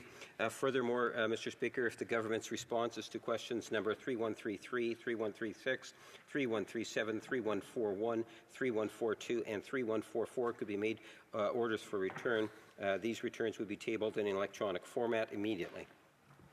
Is it the pleasure of the House that the aforementioned questions be made orders for return and that they be tabled immediately? Agreed. Agreed and so ordered. The honourable member. Mr. Speaker, I would then ask that all questions, remaining questions, be allowed to stand, please. Agreed? Yes, this one time. Agreed and so ordered. Resuming debate, the Honourable Parliamentary Secretary to the Government House Leader. Yes, thank you very much, Mr. Speaker. It's a pleasure to be able to rise and speak on the concurrence motion.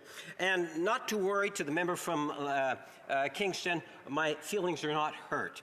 Mr. Speaker, at the end of the day, it is somewhat ironic that the Conservative Party would move a motion expressing concerns about the lakes in Canada. Canada literally has millions of lakes, Mr. Speaker. And when I was in opposition, one of the most bizarre budgetary measures that Stephen Harper made when the current leader of the Conservative Party was either parliamentary secretary to the Prime Minister or sat around the cabinet table.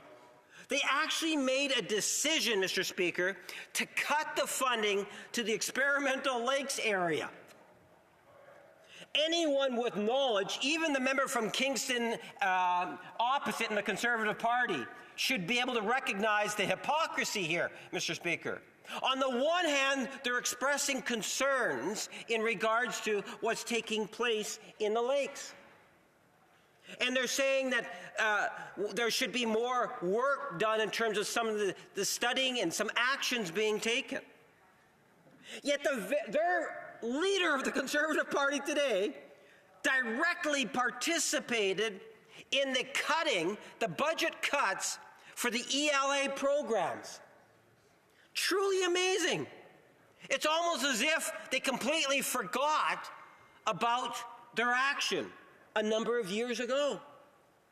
Not only were Canadians upset about it, Mr. Speaker, but it actually had an effect around the world, where people could not understand how the leader of the Conservative Party would dump the ELA programs, the experimental lakes area, which is actually worked out of Kenora. And we had scientists actually in the city of Winnipeg dealing with it.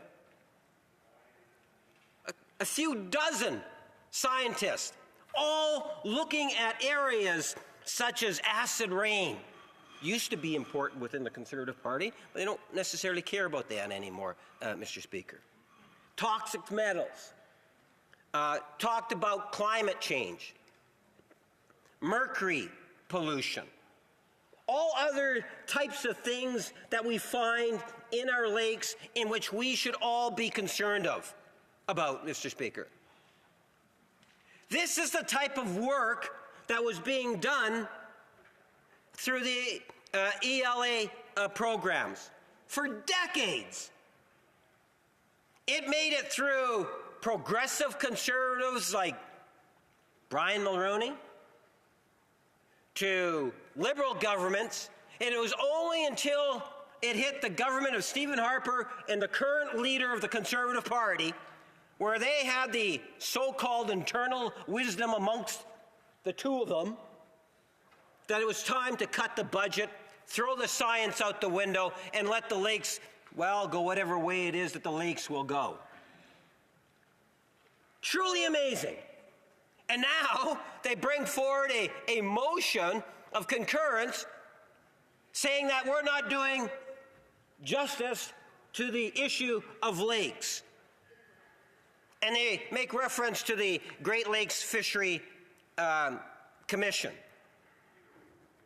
Mr. Speaker, the Commission, no doubt, does fabulous work. Representatives of both Canada and the United States on that.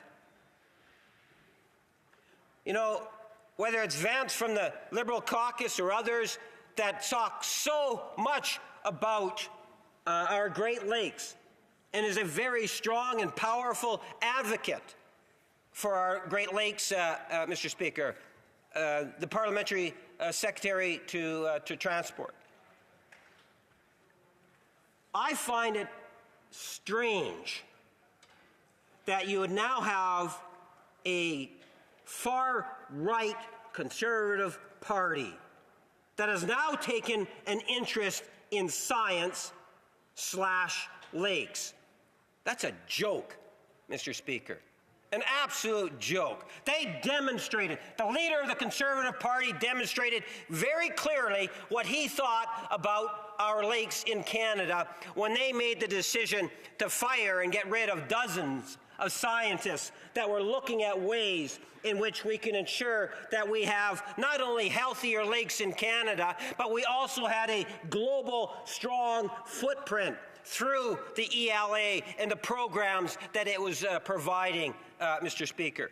To the degree in which I actually introduced petitions on the issue, Mr. Speaker, when I was in third-party status with the Liberal Party, Mr. Speaker. So for them to try to pretend that they're concerned about this issue at this moment in time, that's a stretch, Mr. Speaker. But you know what? I asked questions of the two presenters on it, and we found out why it is that they really brought forward this concurrence report. So I want to get to the motivation as to why it is that they chose this particular report, Mr. Speaker. It was not to try to convince Canadians that they're concerned about the many lakes in Canada. Far from that. You recall the two questions that I asked both speakers, the one that introduced the motion and the one that followed the person that introduced the concurrence motion, Mr. Speaker. Both Conservative members, both of which that have been given their marching orders by the self-serving Conservative caucus led by the leader of the Conservative caucus, who has one objective this session, and that is to play a destructive force here on Parliament Hill, to prevent legislation from passing, whether it's government legislation or private members' legislation, because the leader of the Conservative Party is more interested in himself and the Conservative Party than they are in Canadians, Mr. Speaker. I posed the question, and what kind of response did I get from the two speakers earlier? Well, we got an admission. We got one, the first member said, well, okay, the member's right. Yes, it's not necessarily about the concurrence motion. But the heart of the concurrence is about accountability, and that's really what this is all about, accountability. And then he went in to talking about that we need to hand the documents over directly to the RCMP. That would be accountability. That was the response that I got from the individual that moved forward the motion, Mr. Speaker. And then what did the second member actually say? He reiterated the issue of accountability on the motion, because he said, well, yeah, okay, we might not be here for this particular report, but it was a mechanism, Mr. Speaker, in which they can stick to their guns and say, produce the documents. If we just produce the documents, well, then they wouldn't have to do this, Mr. Speaker. I want to spend some time on those members' answers to the question, because that is the motivation, the reason why we're debating this issue. Obviously, the issue at hand, the concurrence report, they really didn't think it through. Because if they would have thought it through, like when I first heard it, the first thing that came to my mind was the hypocrisy of the leader of the Conservative Party, because he participated in the cutting of the Experimental Lakes program. Had they would have thought it through, they would have realized that and saved their leader some embarrassment, I would like to think. But that's not what they were thinking, Mr. Speaker. They're more focused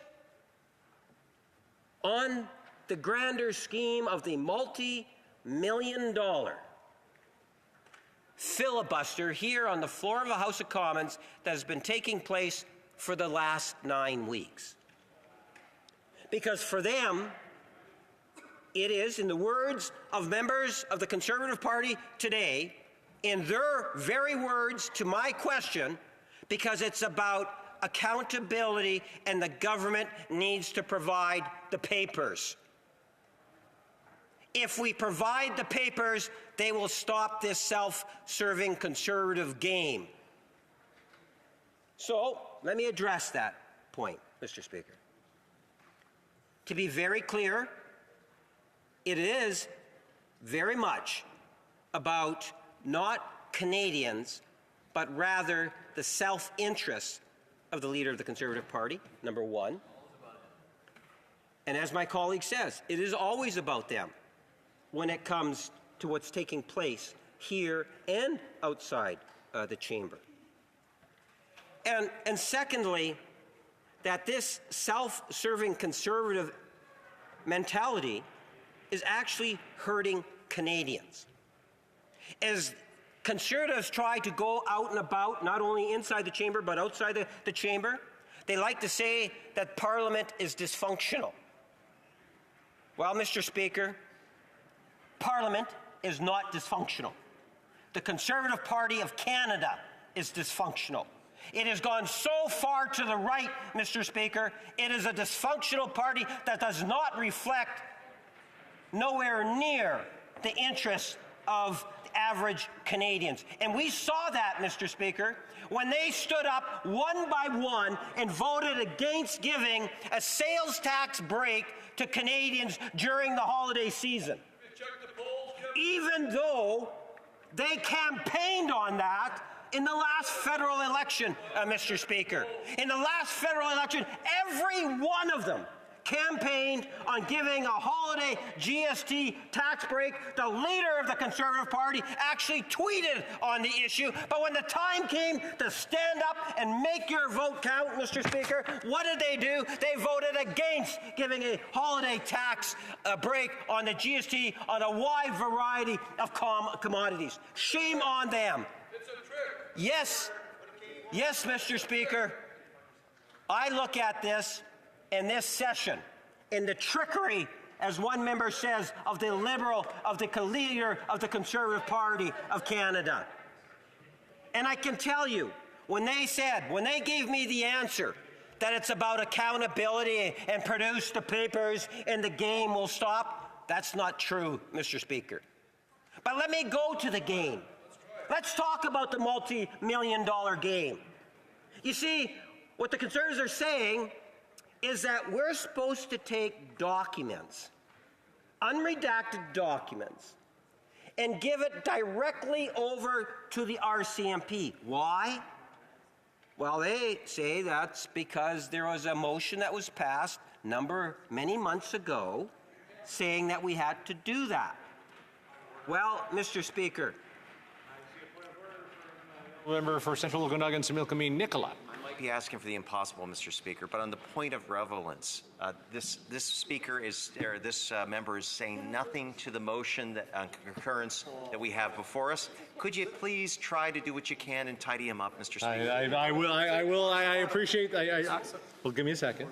I appreciate the input, and I will call that we should be sticking to the debate at hand. The honourable member for Nepean. The same point of order, Mr. Speaker. Since morning, I've been sitting and listening to my Conservative colleagues speaking on everything else other than the main motion.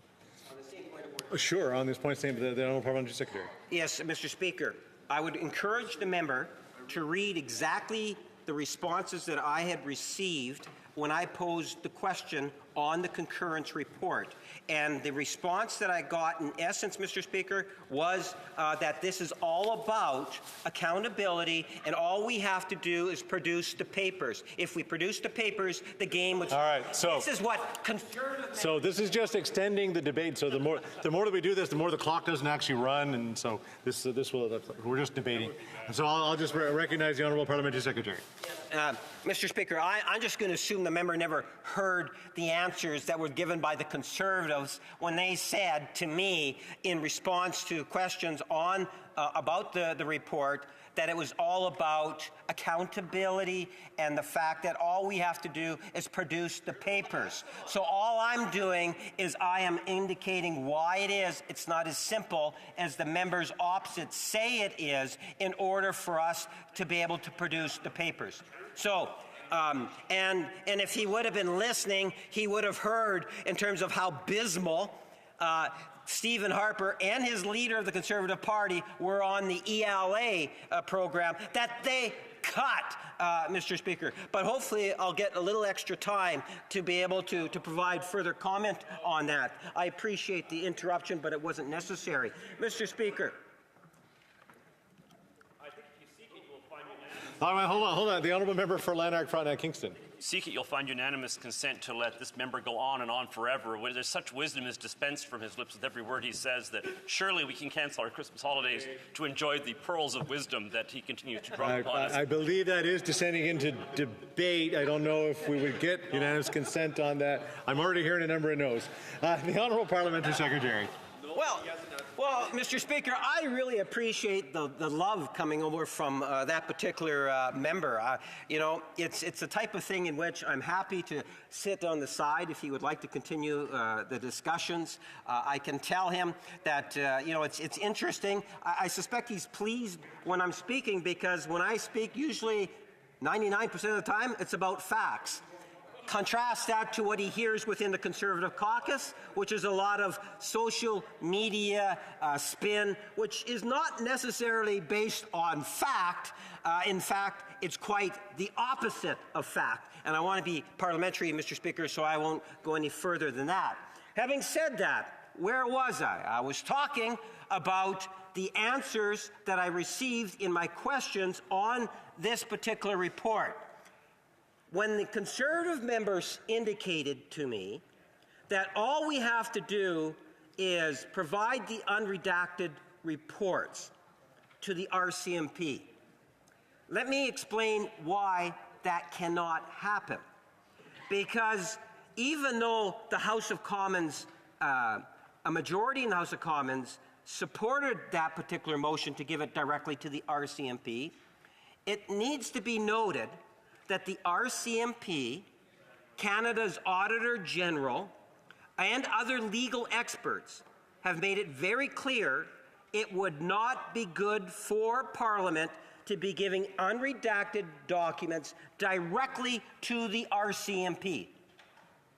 So the motion itself is, I would suggest to you, borderline in contempt of the Charter of Rights, based on what it is that we are hearing from the RCMP. So we're going to listen to the RCMP and the Auditor General of Canada and other legal experts and not produce those papers. Now, then the Speaker makes a ruling saying that this issue that I just raised, that the people that, or his colleagues that actually responded in their answer to me, that issue, this issue, needs to be sent to Procedures and House Affairs Committee. And that's what the motion is. Now, it's a Conservative motion. Yet the Conservatives are now saying, we are going to put up not only dozens, I think there are over 200 speakers on it now, Mr. Speaker. And that's even after you factor in the numerous concurrence reports. No, actually about 4 or 5. But anyway, Mr. Speaker, at the end of the day, you're talking about hundreds of speeches coming from Conservatives. Now, that's why the Conservatives are kind of like getting bored on that topic, but they don't want to let it go, so they're bringing in the concurrence motions. And now, fast forward, that's where we are today, Mr. Speaker. We now have a concurrence motion because the Conservatives don't want to respect what the RCMP are saying. They don't even want to respect their very own motion to have it go to proc, but rather, they would rather want to talk about this. Mr. Speaker, if you can give me a 1-minute warning, I would very much appreciate that. Now, Mr. Speaker, at the end of the day, what we would love to be able to see is the Conservative Party reflect over the holiday season. Have a Merry Christmas type of thing. You know, you don't have to. Maybe talk with the leader of the Conservative Party and say, well, you know what, the election's not till October, I think it is, of 2025. There's so much more that we can actually do. There's so much more that we can do for Canadians, Mr. Speaker. So let's try to be a little bit more cheery. Talk to the leader of the Conservative Party. See if we can redirect that far-right conservative ship just a little bit so that we can move on and do some things that would really help Canadians, Mr. Speaker. But if they don't, not to worry. We will continue to focus as a government on the interests of Canadians first and foremost, as we have in the last 9 years, Mr. Speaker. But fish are important. Lake Winnipeg is an area in which I can tell you, Mr. Speaker, I think of goldeyes, walleyes, carp, the lake whitefish, perch, northern pike. Our lakes are very important, and we do need to do what we can, and that's one of the reasons why I was so critical when the Conservatives, including the leader of the Conservative Party, cut the ELA programs. Having said that, Mr. Speaker, I'm down to about 30 seconds, so I would move, seconded by the member for Lexington-Louis, that the question now be put. Mr. Lamoureux, seconded by Mr. Scarpaleggia, moves that this question be now put. Questions and comments. The honourable member for Windsor West. Thank you, Mr. Speaker, and appreciate the work that's been done on this file. The Great Lakes Fisheries Commission has done wonderful work in the Great Lakes for the environment, but also too for planning our fishery resources and so forth. And what we've seen over the years is Canada not paying its fair share, whether it be for sea lamprey projects and other matters, and it created quite a consternation. I know that there's some members here in the House that have been with myself into Washington, D.C., lobbying Congress and the Senate, and when we heard back from them, we have to deal with so many different issues, but this irritant comes up all the time because we're stiffing on the bill, and we had been in the past. And so the recommendation here is to move the project back to where it belongs in global affairs. So my question to the member is, like, why are we creating another problem with the United States on unnecessarily hurting Canadians and Americans with regards to bureaucratic stubbornness to correct the field here? And we have to go and lobby on all kinds of new things coming up with President-elect Trump coming up. Why wouldn't we just be taking some of these irritants that actually don't even serve Canadians very well off the table? So why is he protecting, I guess, internal bureaucratic machinations versus that of providing us the opportunity to get better results for Canadians, better fiscal accountability, and lastly, a major irritant that is really unnecessary for us to actually provoke more nonsense coming from the U.S.? The Honourable Parliamentary Secretary to the Government House Leader. Yes, thank you, Mr. Speaker. In fact, the government has actually moved it over to global affairs, which I think is a very encouraging thing. I don't want to take anything away from the Great Lakes Fishery Commissioner, or the Commission, which I know has done a great deal of work over the years. Representatives from both Canada and the United States sit on it, and I can tell the member opposite that within within the caucus, and I think of the Parliamentary Secretary for Transport, Vance, and the incredible work that he personally has done in terms of advancing the interests of the Great Lakes. It is an issue that I know that the Ontario Liberal Caucus is very much on top of, because they realize the strength and the benefits of our lakes from an economic point of view and in terms of the environment. Thank you, Mr. Speaker. Questions and comments of the Honourable South Shore St. Margaret's. Thank you, Mr. Speaker. The Great Lakes Water Commission is something that, under this government, the Department of Fisheries and Oceans has skimmed over $80 million out of the parliamentary appropriation against the authorization of this Parliament. That's the testimony before committee by the Commission itself. DFO acknowledged that. And finally, after work of the Fisheries Committee and the pressure of the Fisheries Committee opposed by every Ontario Liberal, that Prime Minister assigned the order in Council for it to be transferred to Global Affairs, except it was smoke and mirrors like everything this government does. It was to help kill the sea lampreys, which suck the blood out of fish, somewhat like the Liberals. And the issue is that they kept the money in DFO. DFO still gets to control it, still gets to control the money switched over there, and is still skimming. So I asked the member, why does the Liberal government believe it's right for over $80 million of taxpayer money to be skimmed out of this program against the authorization by Parliament? The Honourable Parliamentary Secretary. Well, Mr. Speaker, over the years, one of the things that I've learned is never necessarily to believe everything that you hear coming from the Conservative caucus. I can tell you, Mr. Speaker, where I would agree is that when I think of the Great Lakes Fishery Commission, Water Commission, I would my apologies. When I think of that, I think of the individuals that are on the board, but I also think in terms of the many different advocacy groups that surround the Great Lakes, and I do do believe that there are many advocates that have been very successful at receiving different forms of support from the federal government. But what I would remind my colleague opposite is to reflect on the leader of the Conservative Party in terms of his actions when he actually cut the experimental lakes area program at a great cost, which no doubt is having an impact, or even had an impact, on the Great Lakes themselves. Questions and comments? The Honourable Member for Joliette.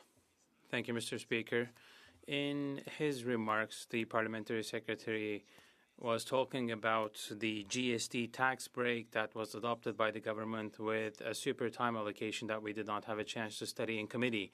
So the tax break, in our opinion, is helping the most fortunate. So no GST for children's clothes, for instance. That's a good measure. But when you look at other things, GST is being taken off of crisps and chips, which we know isn't a good idea, and then on alcohol and restaurants, which will benefit the most fortunate in proportion to their income. But in the meantime, when you look at the low-income households, rent and food, groceries, which there is no GST anyways, and then phone bills and internet bills, they're not covered. So why did they not instead just double the GST credit for those who really need it? Thank you, Speaker. Honourable Parliamentary Secretary. The things about a minority government is that the government does work with opposition parties. I would ultimately argue this particular Prime Minister and government, even when we're in the majority days, continued to work with opposition parties. And if a member has ideas that he would like to be able to share with the Minister of Finance or other ministers or myself and others, I would really encourage him to do so, because there is a great willingness in order to be able to accommodate opposition where we can, where it makes sense for Canadians. Comments? The Honourable Member Lut St. Louis. Thank you, Mr. Speaker. We know that water is a provincial resource, but one of the main levers that the federal government has for protecting our Canadian water bodies, for ensuring that they are not polluted, is the Fisheries Act. The Fisheries Act prohibits the deposit of deleterious substances into fish-bearing waters, and we know that all waters are essentially fish-bearing. Now, we know that the Conservatives promise, if ever, God forbid, they got into power, they promised to chop expenses like crazy. Does the Honourable Member fear that they would take away the capacity of fisheries and oceans to enforce the Fisheries Act and prevent pollution in this country? The Honourable Member for Winnipeg North. Yes, Mr. Speaker, my colleague brings up an excellent point. All one needs to do is to take a look at past behavior of the leader of the Conservative Party. The leader of the Conservative Party was the point person for the Prime Minister, Stephen Harper, on a multitude of different issues, which includes, Mr. Speaker, the experimental lakes area, in which there was significant cuts. Dozens of scientists were actually let go, Mr. Speaker. And if you take a look at that past, and you hear what the bumper stickers of the Conservative Party are today, Canadians need to be concerned in terms of the future of the Fishery Act, as the member has pointed out. Canadians should be concerned because all they're focused on is, as one of my colleagues would say, is chop, chop, chop. Mr. Speaker. And at the end of the day, that means a lot less protection for our environment, a lot less services to Canadians, Mr. Speaker. And I would hope that the leader of the Conservative Party would be not as much a Grinch, but more so a little bit more loving over the Christmas season and maybe revisit some of the far-right policies that he's adopted. Questions and comments. The Honourable for Nanaimo, Ladysmith.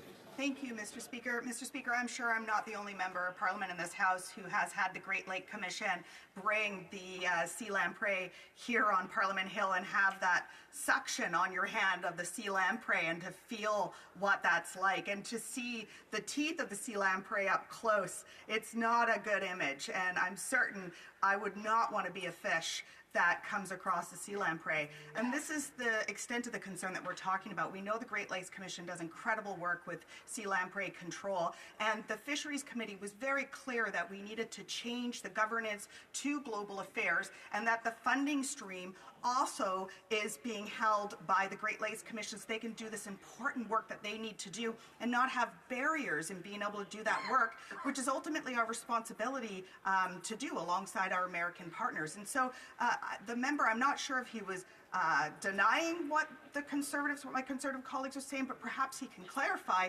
are the funds still flowing through DFO? And is he aware of the concerns that were brought forward through the Fisheries Committee of this continuing to do so?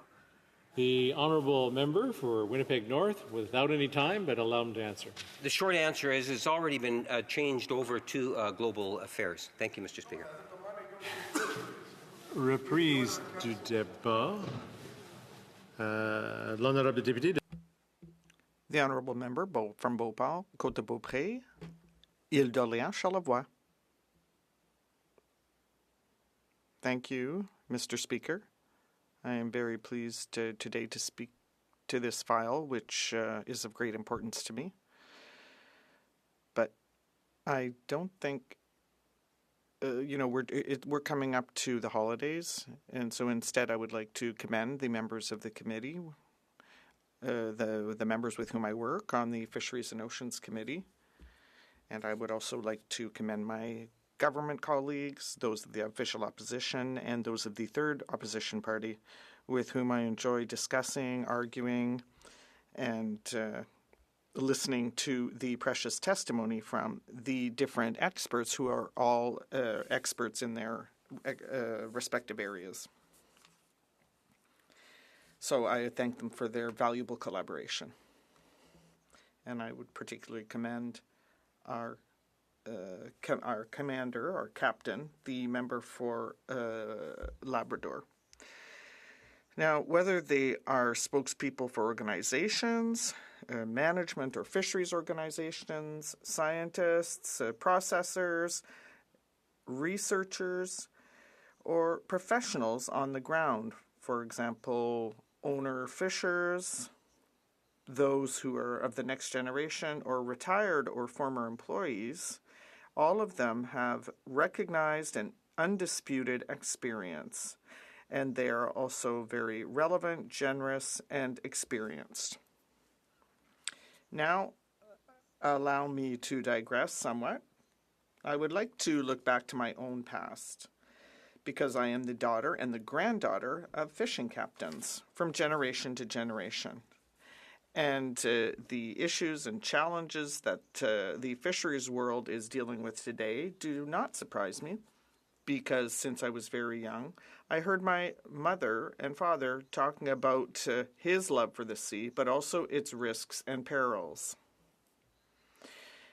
And so you can, whether it was on-site analyses or in-depth research, the St. Lawrence River and everything that lives in it was my father's home. And the horizon was his guideline. My grandfather spent hours simply staring out to sea. And I can tell you that he was a salty old tar, he had a great deal of wisdom, and he enjoyed speaking in the Charlevoix dialect. Obviously, I have a number of memories, and I could share many of them with him. He was an excellent storyteller, especially after having a sip of his gin de Kuiper with a bit of honey and 1 tablespoon of boiling salt water. Just 1, he always said, because you don't want to drown the gin. So he would discuss fishing, the schools of fish, how they moved around due to the ocean currents, or he would discuss whale behavior, the state of the resources, and sometimes my grandfather had teachings that resembled proverbs or maxims, but they were also very true. So my grandfather repeated over and over that the best seafarers did not know how to swim, and that is why they were such good navigators. He also said, don't think that you're stronger than the sea. The sea demands respect. The respect for everything that it gives us, which is quite mysterious. Don't think that you're smarter than the sea, because if you challenge it or underestimate it, that is a challenge in itself. Because, unfortunately, if you do so, it will make you understand that you are very small. My grandpapa was called Ligori, which he hated. And it was after the elections at the end of the 19th century that his grandfather wanted to call him Laurier. And then a fight broke out because his godfather voted blue and said, no, I'm going to choose my godson's name. And that's how he decided between Ligori and Zotsik. And so he said, well, I'm going to have to be a good sailor because I'm called Ligori, I have to find other talents. He navigated on his fishing schooners 3 seasons out of 4. Because before there were railroads and roads, that was the only way to get around along the villages along the shores of the river on both sides of the St. Lawrence. And we understand what a decisive role those schooners played for everyone. And both of my grandfathers crossed the St. Lawrence in the wintertime, paddling across the ice blocks. That was another way to conquer the ice. And maybe one day I will be able to tell you more about this. There was even a lament composed by my great-uncle on the crossing of January 15, 1929, paddling across the ice. And everything, so all is in everything, and artistic creation can be compared to fishing. So, once again, I think about the teachings of my ancestors. And for each committee, I wrote down in my notes that we cannot feel that we are stronger than the sea. Otherwise, it will show us the opposite.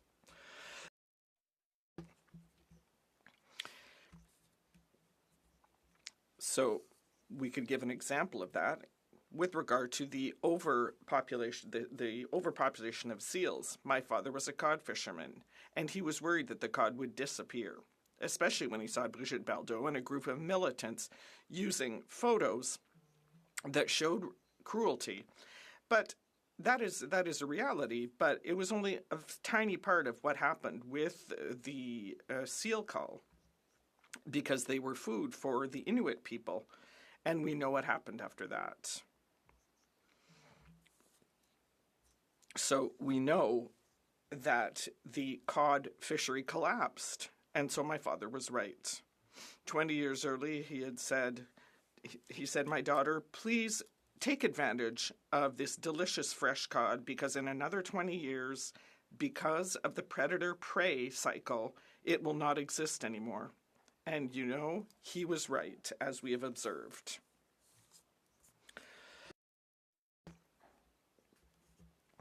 He wasn't a scientist. He didn't carry out laboratory tests. He didn't go to school. He simply spent many long years on the river, and so he knew about the fish, the marine mammals, the currents, the winds, and he was someone who was an expert himself. And so he correctly interpreted what was going on. He used his wisdom, and he respected the maritime element. He knew how to read the sea, and that is why I respect him so much today, and I respect the ocean as well. My father had told me about the sea lamprey. He said it was invasive and that it was a scourge that would change the river before long, because the issues on the Great Lakes, which is shared between Canada and the United States, would eventually fall victim to overly complex management, and that would become more important than acting quickly and rapidly to stamp out the lamprey and other parasites. And it brings me to my point. Over the past month, we can see that we need a solution. And so we can see that we need to showcase this for the other members of the committee in order to support a clear demand coming from the Great Lakes Commission concerning the study of how it is managed. This request was based on the issue of co-management of the Commission, the basis and principles of its funding, and the roadblocks to efficient communication and consultation when it was time to discuss the different issues that the Commission had to deal with. At the time, it reported to the Department of Fisheries and Oceans, and there was no it is my duty to interrupt the proceedings. The honourable member will have about 11 minutes left when this is studied the next time. Therefore, the debate on the motion is moved to a subsequent meeting. Orders of the day. Ordre du jour, resuming consideration on privilege on a motion on the failure to produce documents pertaining to Sustainable Development Technology Canada, standing in the name of Mr. Scheer, and on the sub-amendment of Mr. Kelly. I believe the floor is free, so the chair recognizes the honourable member for Calgary-Shepherd. Thank you, Speaker. Smart move. I caught your eye right away so I could rise and speak on this issue once again. And raised matters are of great importance to the residents of my riding in Calgary-Shepherd, and who do care about government accountability and the efforts of the government to continue to hide nearly 30,000 pages of blacked out, redacted documents that this House and a majority of members of Parliament have ordered the production of, that everybody agrees should be given to us. And this is why this Parliament is now paralyzed, because the Government of Canada, the cabinet ministers who sit in the front benches over here, continue to refuse to provide these essential documents that they then be passed on by the law clerk to the RCMP. Again, I want to reiterate the point that it is a great privilege and an honor to rise and speak on behalf of the residents of my riding. It's been now over 3 years that they've given me the privilege of representing them in this Parliament. I assured them when I was first elected that government accountability would be my top priority. I didn't know at the time, though, that the openness of government and open government by default would be the slogans that the Liberal government would be using. In fact, they've produced an entire document, Mr. Speaker, that is, it says just that. It was first released in 2015, then it was updated in 2024 to ensure accessibility, and I will be quoting from it extensively to remind the Cabinet of its mandate letters, to remind the Cabinet of the document they all signed onto when they took the oaths of office, became cabinet ministers, and had this government in 2015 sloganeered incessantly for the first 4 years it was there. And now we're at the point where they are refusing an order of Parliament to produce documents that they have in their possession, that we all agree that we should all have. And it's not just happening here on the floor of the House of Commons, it's also happening in parliamentary committees. We saw this happen during multiple other scandals involving, say, the We Charity, involving the SNC-Lavalin scandal. This is a repeat performance of cabinet ministers in this document, with the document protection they do to protect their own political hides, is they're doing what's right by taxpayers and citizens of this country and just giving over the documents. If there is nothing to hide, they should just hand everything over unredacted.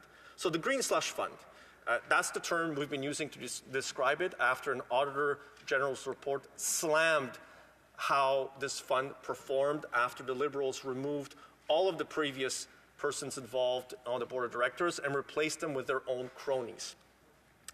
Its original name was the SDTC Fund, the Sustainable Development Technology Fund. SDTC Canada had, up until 2017, when a previous Liberal cabinet minister started to muck around with his board of directors, had actually a clean bill of health. If you go back to Auditor General's reports in multiple years, they had a clean bill of health in those audits. Starting in 2017, though, multiple problems began to appear. And this is now, the issue at hand for weeks and months now. This Parliament has been paralyzed because the Government of Canada, the cabinet ministers, refused to follow through with that order, as I mentioned. When the Auditor General did its review, it found that almost $400 million was misspent, corruptly spent. And that is just on a sample. That's not all the projects, Mr. Speaker. That is not all the projects.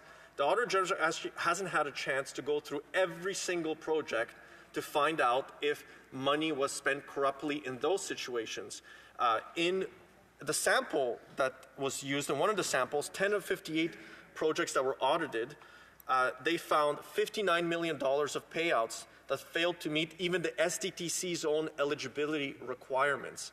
If you go through some of those emails that are being shared between the board chair and persons operating within the fund, they were telling the board chair, this project that you are bringing forward, so board chair bringing programs of her own, projects of her own, which she has a conflict of interest involved, they were saying, oh, this doesn't qualify for this particular fund, but we will find you another fund so you can get this money that you are asking for. And they did. In fact, they did. That's a situation of corruption in that particular case. There was another case of $76 million that were awarded despite the fact there were clear conflicts of interest. And this on top of the fact that there was a senior assistant deputy minister who sat in every single one of those meetings. And that should have been an immediate red flag. It should have been going up straight to the minister's office to inform them of what was going on. And I don't believe that these ministers can claim that the minister at the time, Navdeep Bains, the new minister now, that everybody was just asleep at the switch. They just, gosh darn it, they did not know what was going on. You know, they're kind of like this crew that comes up upon an accident scene and says, you know, gosh, I can't believe this accident happened. Where they're the ones that caused it. They're the ones that created the situation, that invited corrupt behavior, invited misspending, invited people to take advantage of the taxpayer. And that's what they've done. In fact, when, you know, there was a previous chair of this, of the SDTC, the Green Slush Fund Board, when it wasn't yet the Green Slush Fund because it was getting these clean audits done by the Auditor General. I believe it was Jim Balsillie. Jim Balsillie has a reputation. He speaks his mind. He's well known amongst Canadians as a gentleman who has had a great career in finance and technology, and he speaks his mind. He freely attacks all sides of the House, I would say, whenever he sees things that don't match up with what are his beliefs. And that just did not fit the minister at the time's views, so he fired him and replaced him with Anand Versharin. In fact, that same Anand Versharin confirmed before committee that she's never applied for a job. She's never applied for a job, never had to. And then it went on to say at committee, and contradict him, I'll say, the minister at the time, Navdeep Bains, who claimed that they hired them from the people who were applying. That's how she got this job. That's how she was chosen as chair. She specifically said she never applied for that job. The job was posted, and then the job was taken down, and she was awarded that particular position. That they recruited her. He called her twice to personally recruit her, despite the fact that she reminded him that she had conflicts of interest.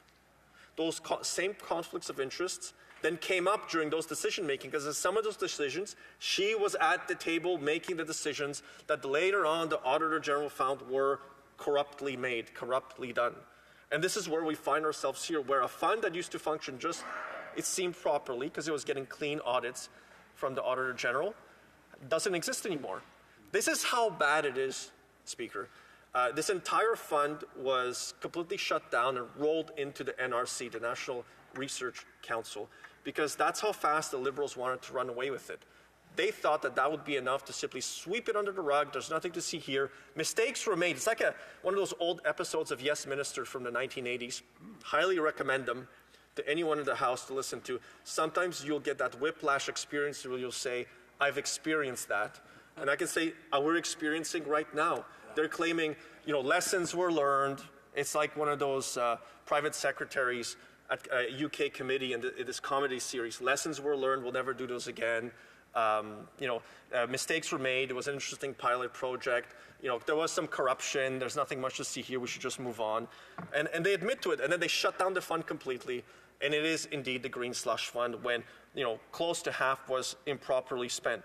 So then this House, by a majority vote, a lot of the arguments I hear from one particular member on the other side of the House, because it seems nobody else wants to rise to defend this or is not allowed to, is that, you know, there's charter implications. The RCMP doesn't want the document. The law clerk has problems with it. All these people have problems. Those are all arguments that should have been made in June when we first voted on the matter. And a majority of parliamentarians decided that the minority was wrong. And at the time, the Bloc, the New Democrats, and the Conservatives all agreed that these documents should be made public, that they should just be made available to the public and then passed on to the RCMP. In fact, the law clerk even confirmed, and I have the sessional paper here from the law clerk to the House Speaker that the law clerk will comply. And the law clerk said, and law clerk and parliamentary counsel shall provide forthwith any documents received by him pursuant to this order to the Royal Canadian Mounted Police. So the law clerk has no problem, will dutifully do the job that he's here to do, and will then simply pass on everything to the RCMP. And then in the same letter, it goes on to say, this is from Michel Bédard, November 18, 2024, it goes on to say, all three government institutions provided documents containing redactions and or withheld some pages purportedly relying on the Access to Information Act. A copy of the letters I received are reproduced in the annex. And we know there continue to be documents that government agencies and institutions refuse to provide us. One of them is ISED, that continues to refuse to comply with the motion from Parliament, where it compels them to provide all of the information. And Speaker, we know this from past rulings from the Chair and the Speaker. We know this from government documents, and there is a terrific manual that members of Parliament should be using from a former Liberal MP, Derek Lee. The House has an absolute right to documents. The taxpayers and citizens pay for these documents to be produced. They've paid for it already, so now they have a right to see it. Orders to produce documents are not common. I would say that they are rare. They're in rare situations, there's an order to produce a document. And in this situation, while the government has produced some of the documents, it has chosen to redact 30,000 pages of it and to not see them handed to RCMP. I'll note, too, that a common argument that is being used on the opposite side says the RCMP doesn't want the documents, and that is absolutely false. The RCMP has not said that. In fact, the RCMP commissioner exiting the HoC inquiry room was scrummed by reporters, and when he was asked the question, had he received the documents, had the RCMP received the documents, he said the RCMP did, that they have them, and that they will take them. And it's up to them whether they want to use them. At no point does the order of the House tell the RCMP how to use this particular document. It doesn't instruct them that they must use it. I will also add, Speaker, that in the documentation provided by the RCMP, in the letter that was sent to committee on July 26, 2024, it also distinctly, this is directly from the letter I'm going to quote, the RCMP has also reviewed the implications of the motion in a potential criminal investigation. Goes on to say, the parliamentary production order does not set aside the legal requirements. The legal requirements that they're referring to are about privacy. It goes on to say, for the reasons set out above, the RCMP's ability to receive and use information obtained through this production order and under the compulsory powers afforded by the Auditor General Act to the course of a criminal investigation could give rise to concerns under the Canadian Charter of Rights and Freedoms. It is therefore highly unlikely that any information obtained by the RCMP under the motion where privacy interests exist could be used to support a criminal prosecution or further a criminal investigation. That is not saying they don't want it. It is not saying they can't use it. They're saying in a privacy interest matter.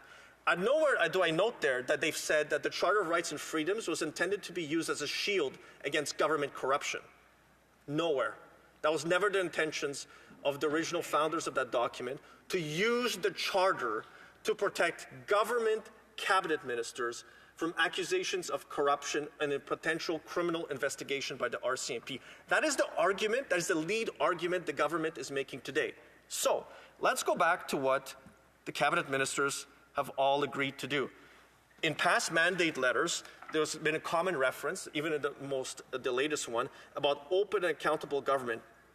I'll note this reference is to a public document that is available on the website of the Prime Minister, Open and Accountable Government 2015, Speaker. So it says on page 34, public access to information and privacy, the government is committed to ensuring that government data and information is open by default, in formats that are modern and easy to use. 30,000 pages of blacked out ink for documents is not easy to use. It goes on to say, when producing papers in Parliament, ministers are expected to ensure that requests for information are met.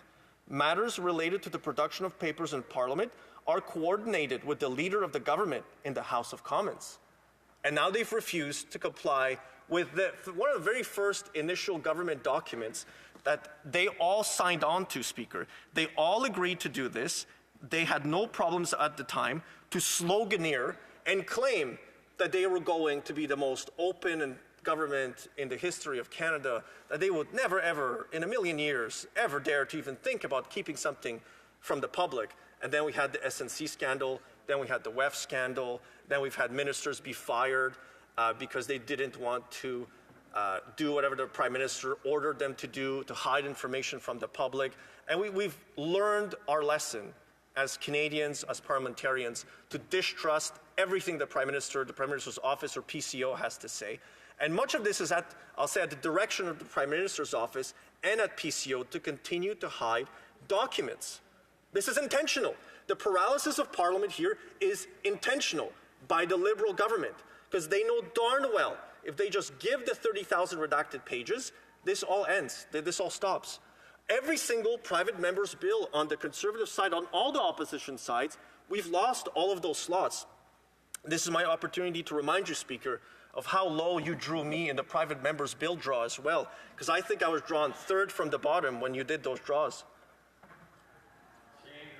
There's my gentle admonishment of you, Speaker, for drawing me so low and not giving me the opportunity to have a private member's bill. I really appreciate that. I do want to thank the honourable member because he was like the only member of Parliament that was there watching the draw, and I felt really bad at doing that. The honourable member for Calgary-Shepherd. Thank you, Speaker, for recognizing that fact. That I was indeed there because I was hoping to be drawn to the high number so I could put down another private member's bill, perhaps on the disability tax credit, on bereavement leave, which was something that this House was able to agree in C3, so let it not be shown that we can't reach some type of accommodation. Actually happened right before Christmas too. So perhaps we can have a Christmas miracle again this year, and we can have those 30,000 pages of unredacted documents given out to the public so that the RCMP and the parliamentary law clerk can see it. It's happened before in 2021. That was my private member's bill that was introduced into C3 in a deal that was made at the time. So let it not be said that the official opposition, that Conservatives can't make Parliament work. I also remind the Chamber, there are 6 Conservative private members' bills that have passed into law. I think actually in this fall session of Parliament, it's possible that we have passed as many private members' bills on the Conservative side as the government has. That might be a first in Canadian history even, because of their own decisions to paralyze Parliament and not have them proceed with government bills. Later in the document, the open and accountable one that they've chosen to ignore now, talking about ministerial relations with Parliament, there's a fantastic paragraph on page, and I'll draw the attention of the House, page 16, but if you're in the PDF document, it's page 54 of 267. And it goes on to say, the Prime Minister expects ministers to demonstrate respect and support for the parliamentary process. They should place a high priority on ensuring that Parliament and its committees are informed of departmental policy priorities, spending plans, management challenges, including by appearing before parliamentary committees whenever appropriate. And it goes on and on to say what these priorities should be, how they should be giving information. Give information with information needs to fulfill its role of legislating, approving the appropriation of funds, and holding the government to account. This is this situation. We ordered for the production of documents. The government is defying its most basic government policy, the one that is keep being referenced in mandate letters. And like I've said before, this is not the first time. This happens at parliamentary committees as well, including my own on the Standing Committee for Citizenship and Immigration, where we now have an order to produce documents of a briefing note on the changes to the international student program, where the government has again defied the order to produce the documents, and we're finding ourselves again in a situation where we're reordering the production of documents and more documents. And you know, Speaker, the most interesting thing that happened is that the Liberal members of that committee tried to throw the Deputy Minister under the bus and say that if he didn't show up within if the documents weren't released within the 30 mandatory days, that on the 31st day, the Deputy Minister would be obliged to appear and explain himself on why he didn't produce the documents. So if anybody out there still believes anything this government has to say about open government, open by default, doing things on behalf of Canadians, having their best interests of Canadians in mind, they should take a moment to go through these quotations and citations about what they've actually, and they have paralyzed Parliament, Speaker. And if that's all that they had done, then I would say on the opposition side, that might not be so bad, but what they've also done is they just blew through an extra almost $25 billion of spending this week that they had the other opposition parties vote for it. This is money that Canadians just don't have. So not only are they blocking Parliament, spending billions of dollars like this, and right before we end, Speaker, because I always have a Yiddish proverb, something appropriate to the particular situation. I know members wait for it too. Some I use more often than others, but if, I know on a three-legged stool, if one of those legs was the word of this government, their solemn ability to fulfill their promises, you would fall right off of that stool. You could not lean on that stool and actually trust it in order to sit on it.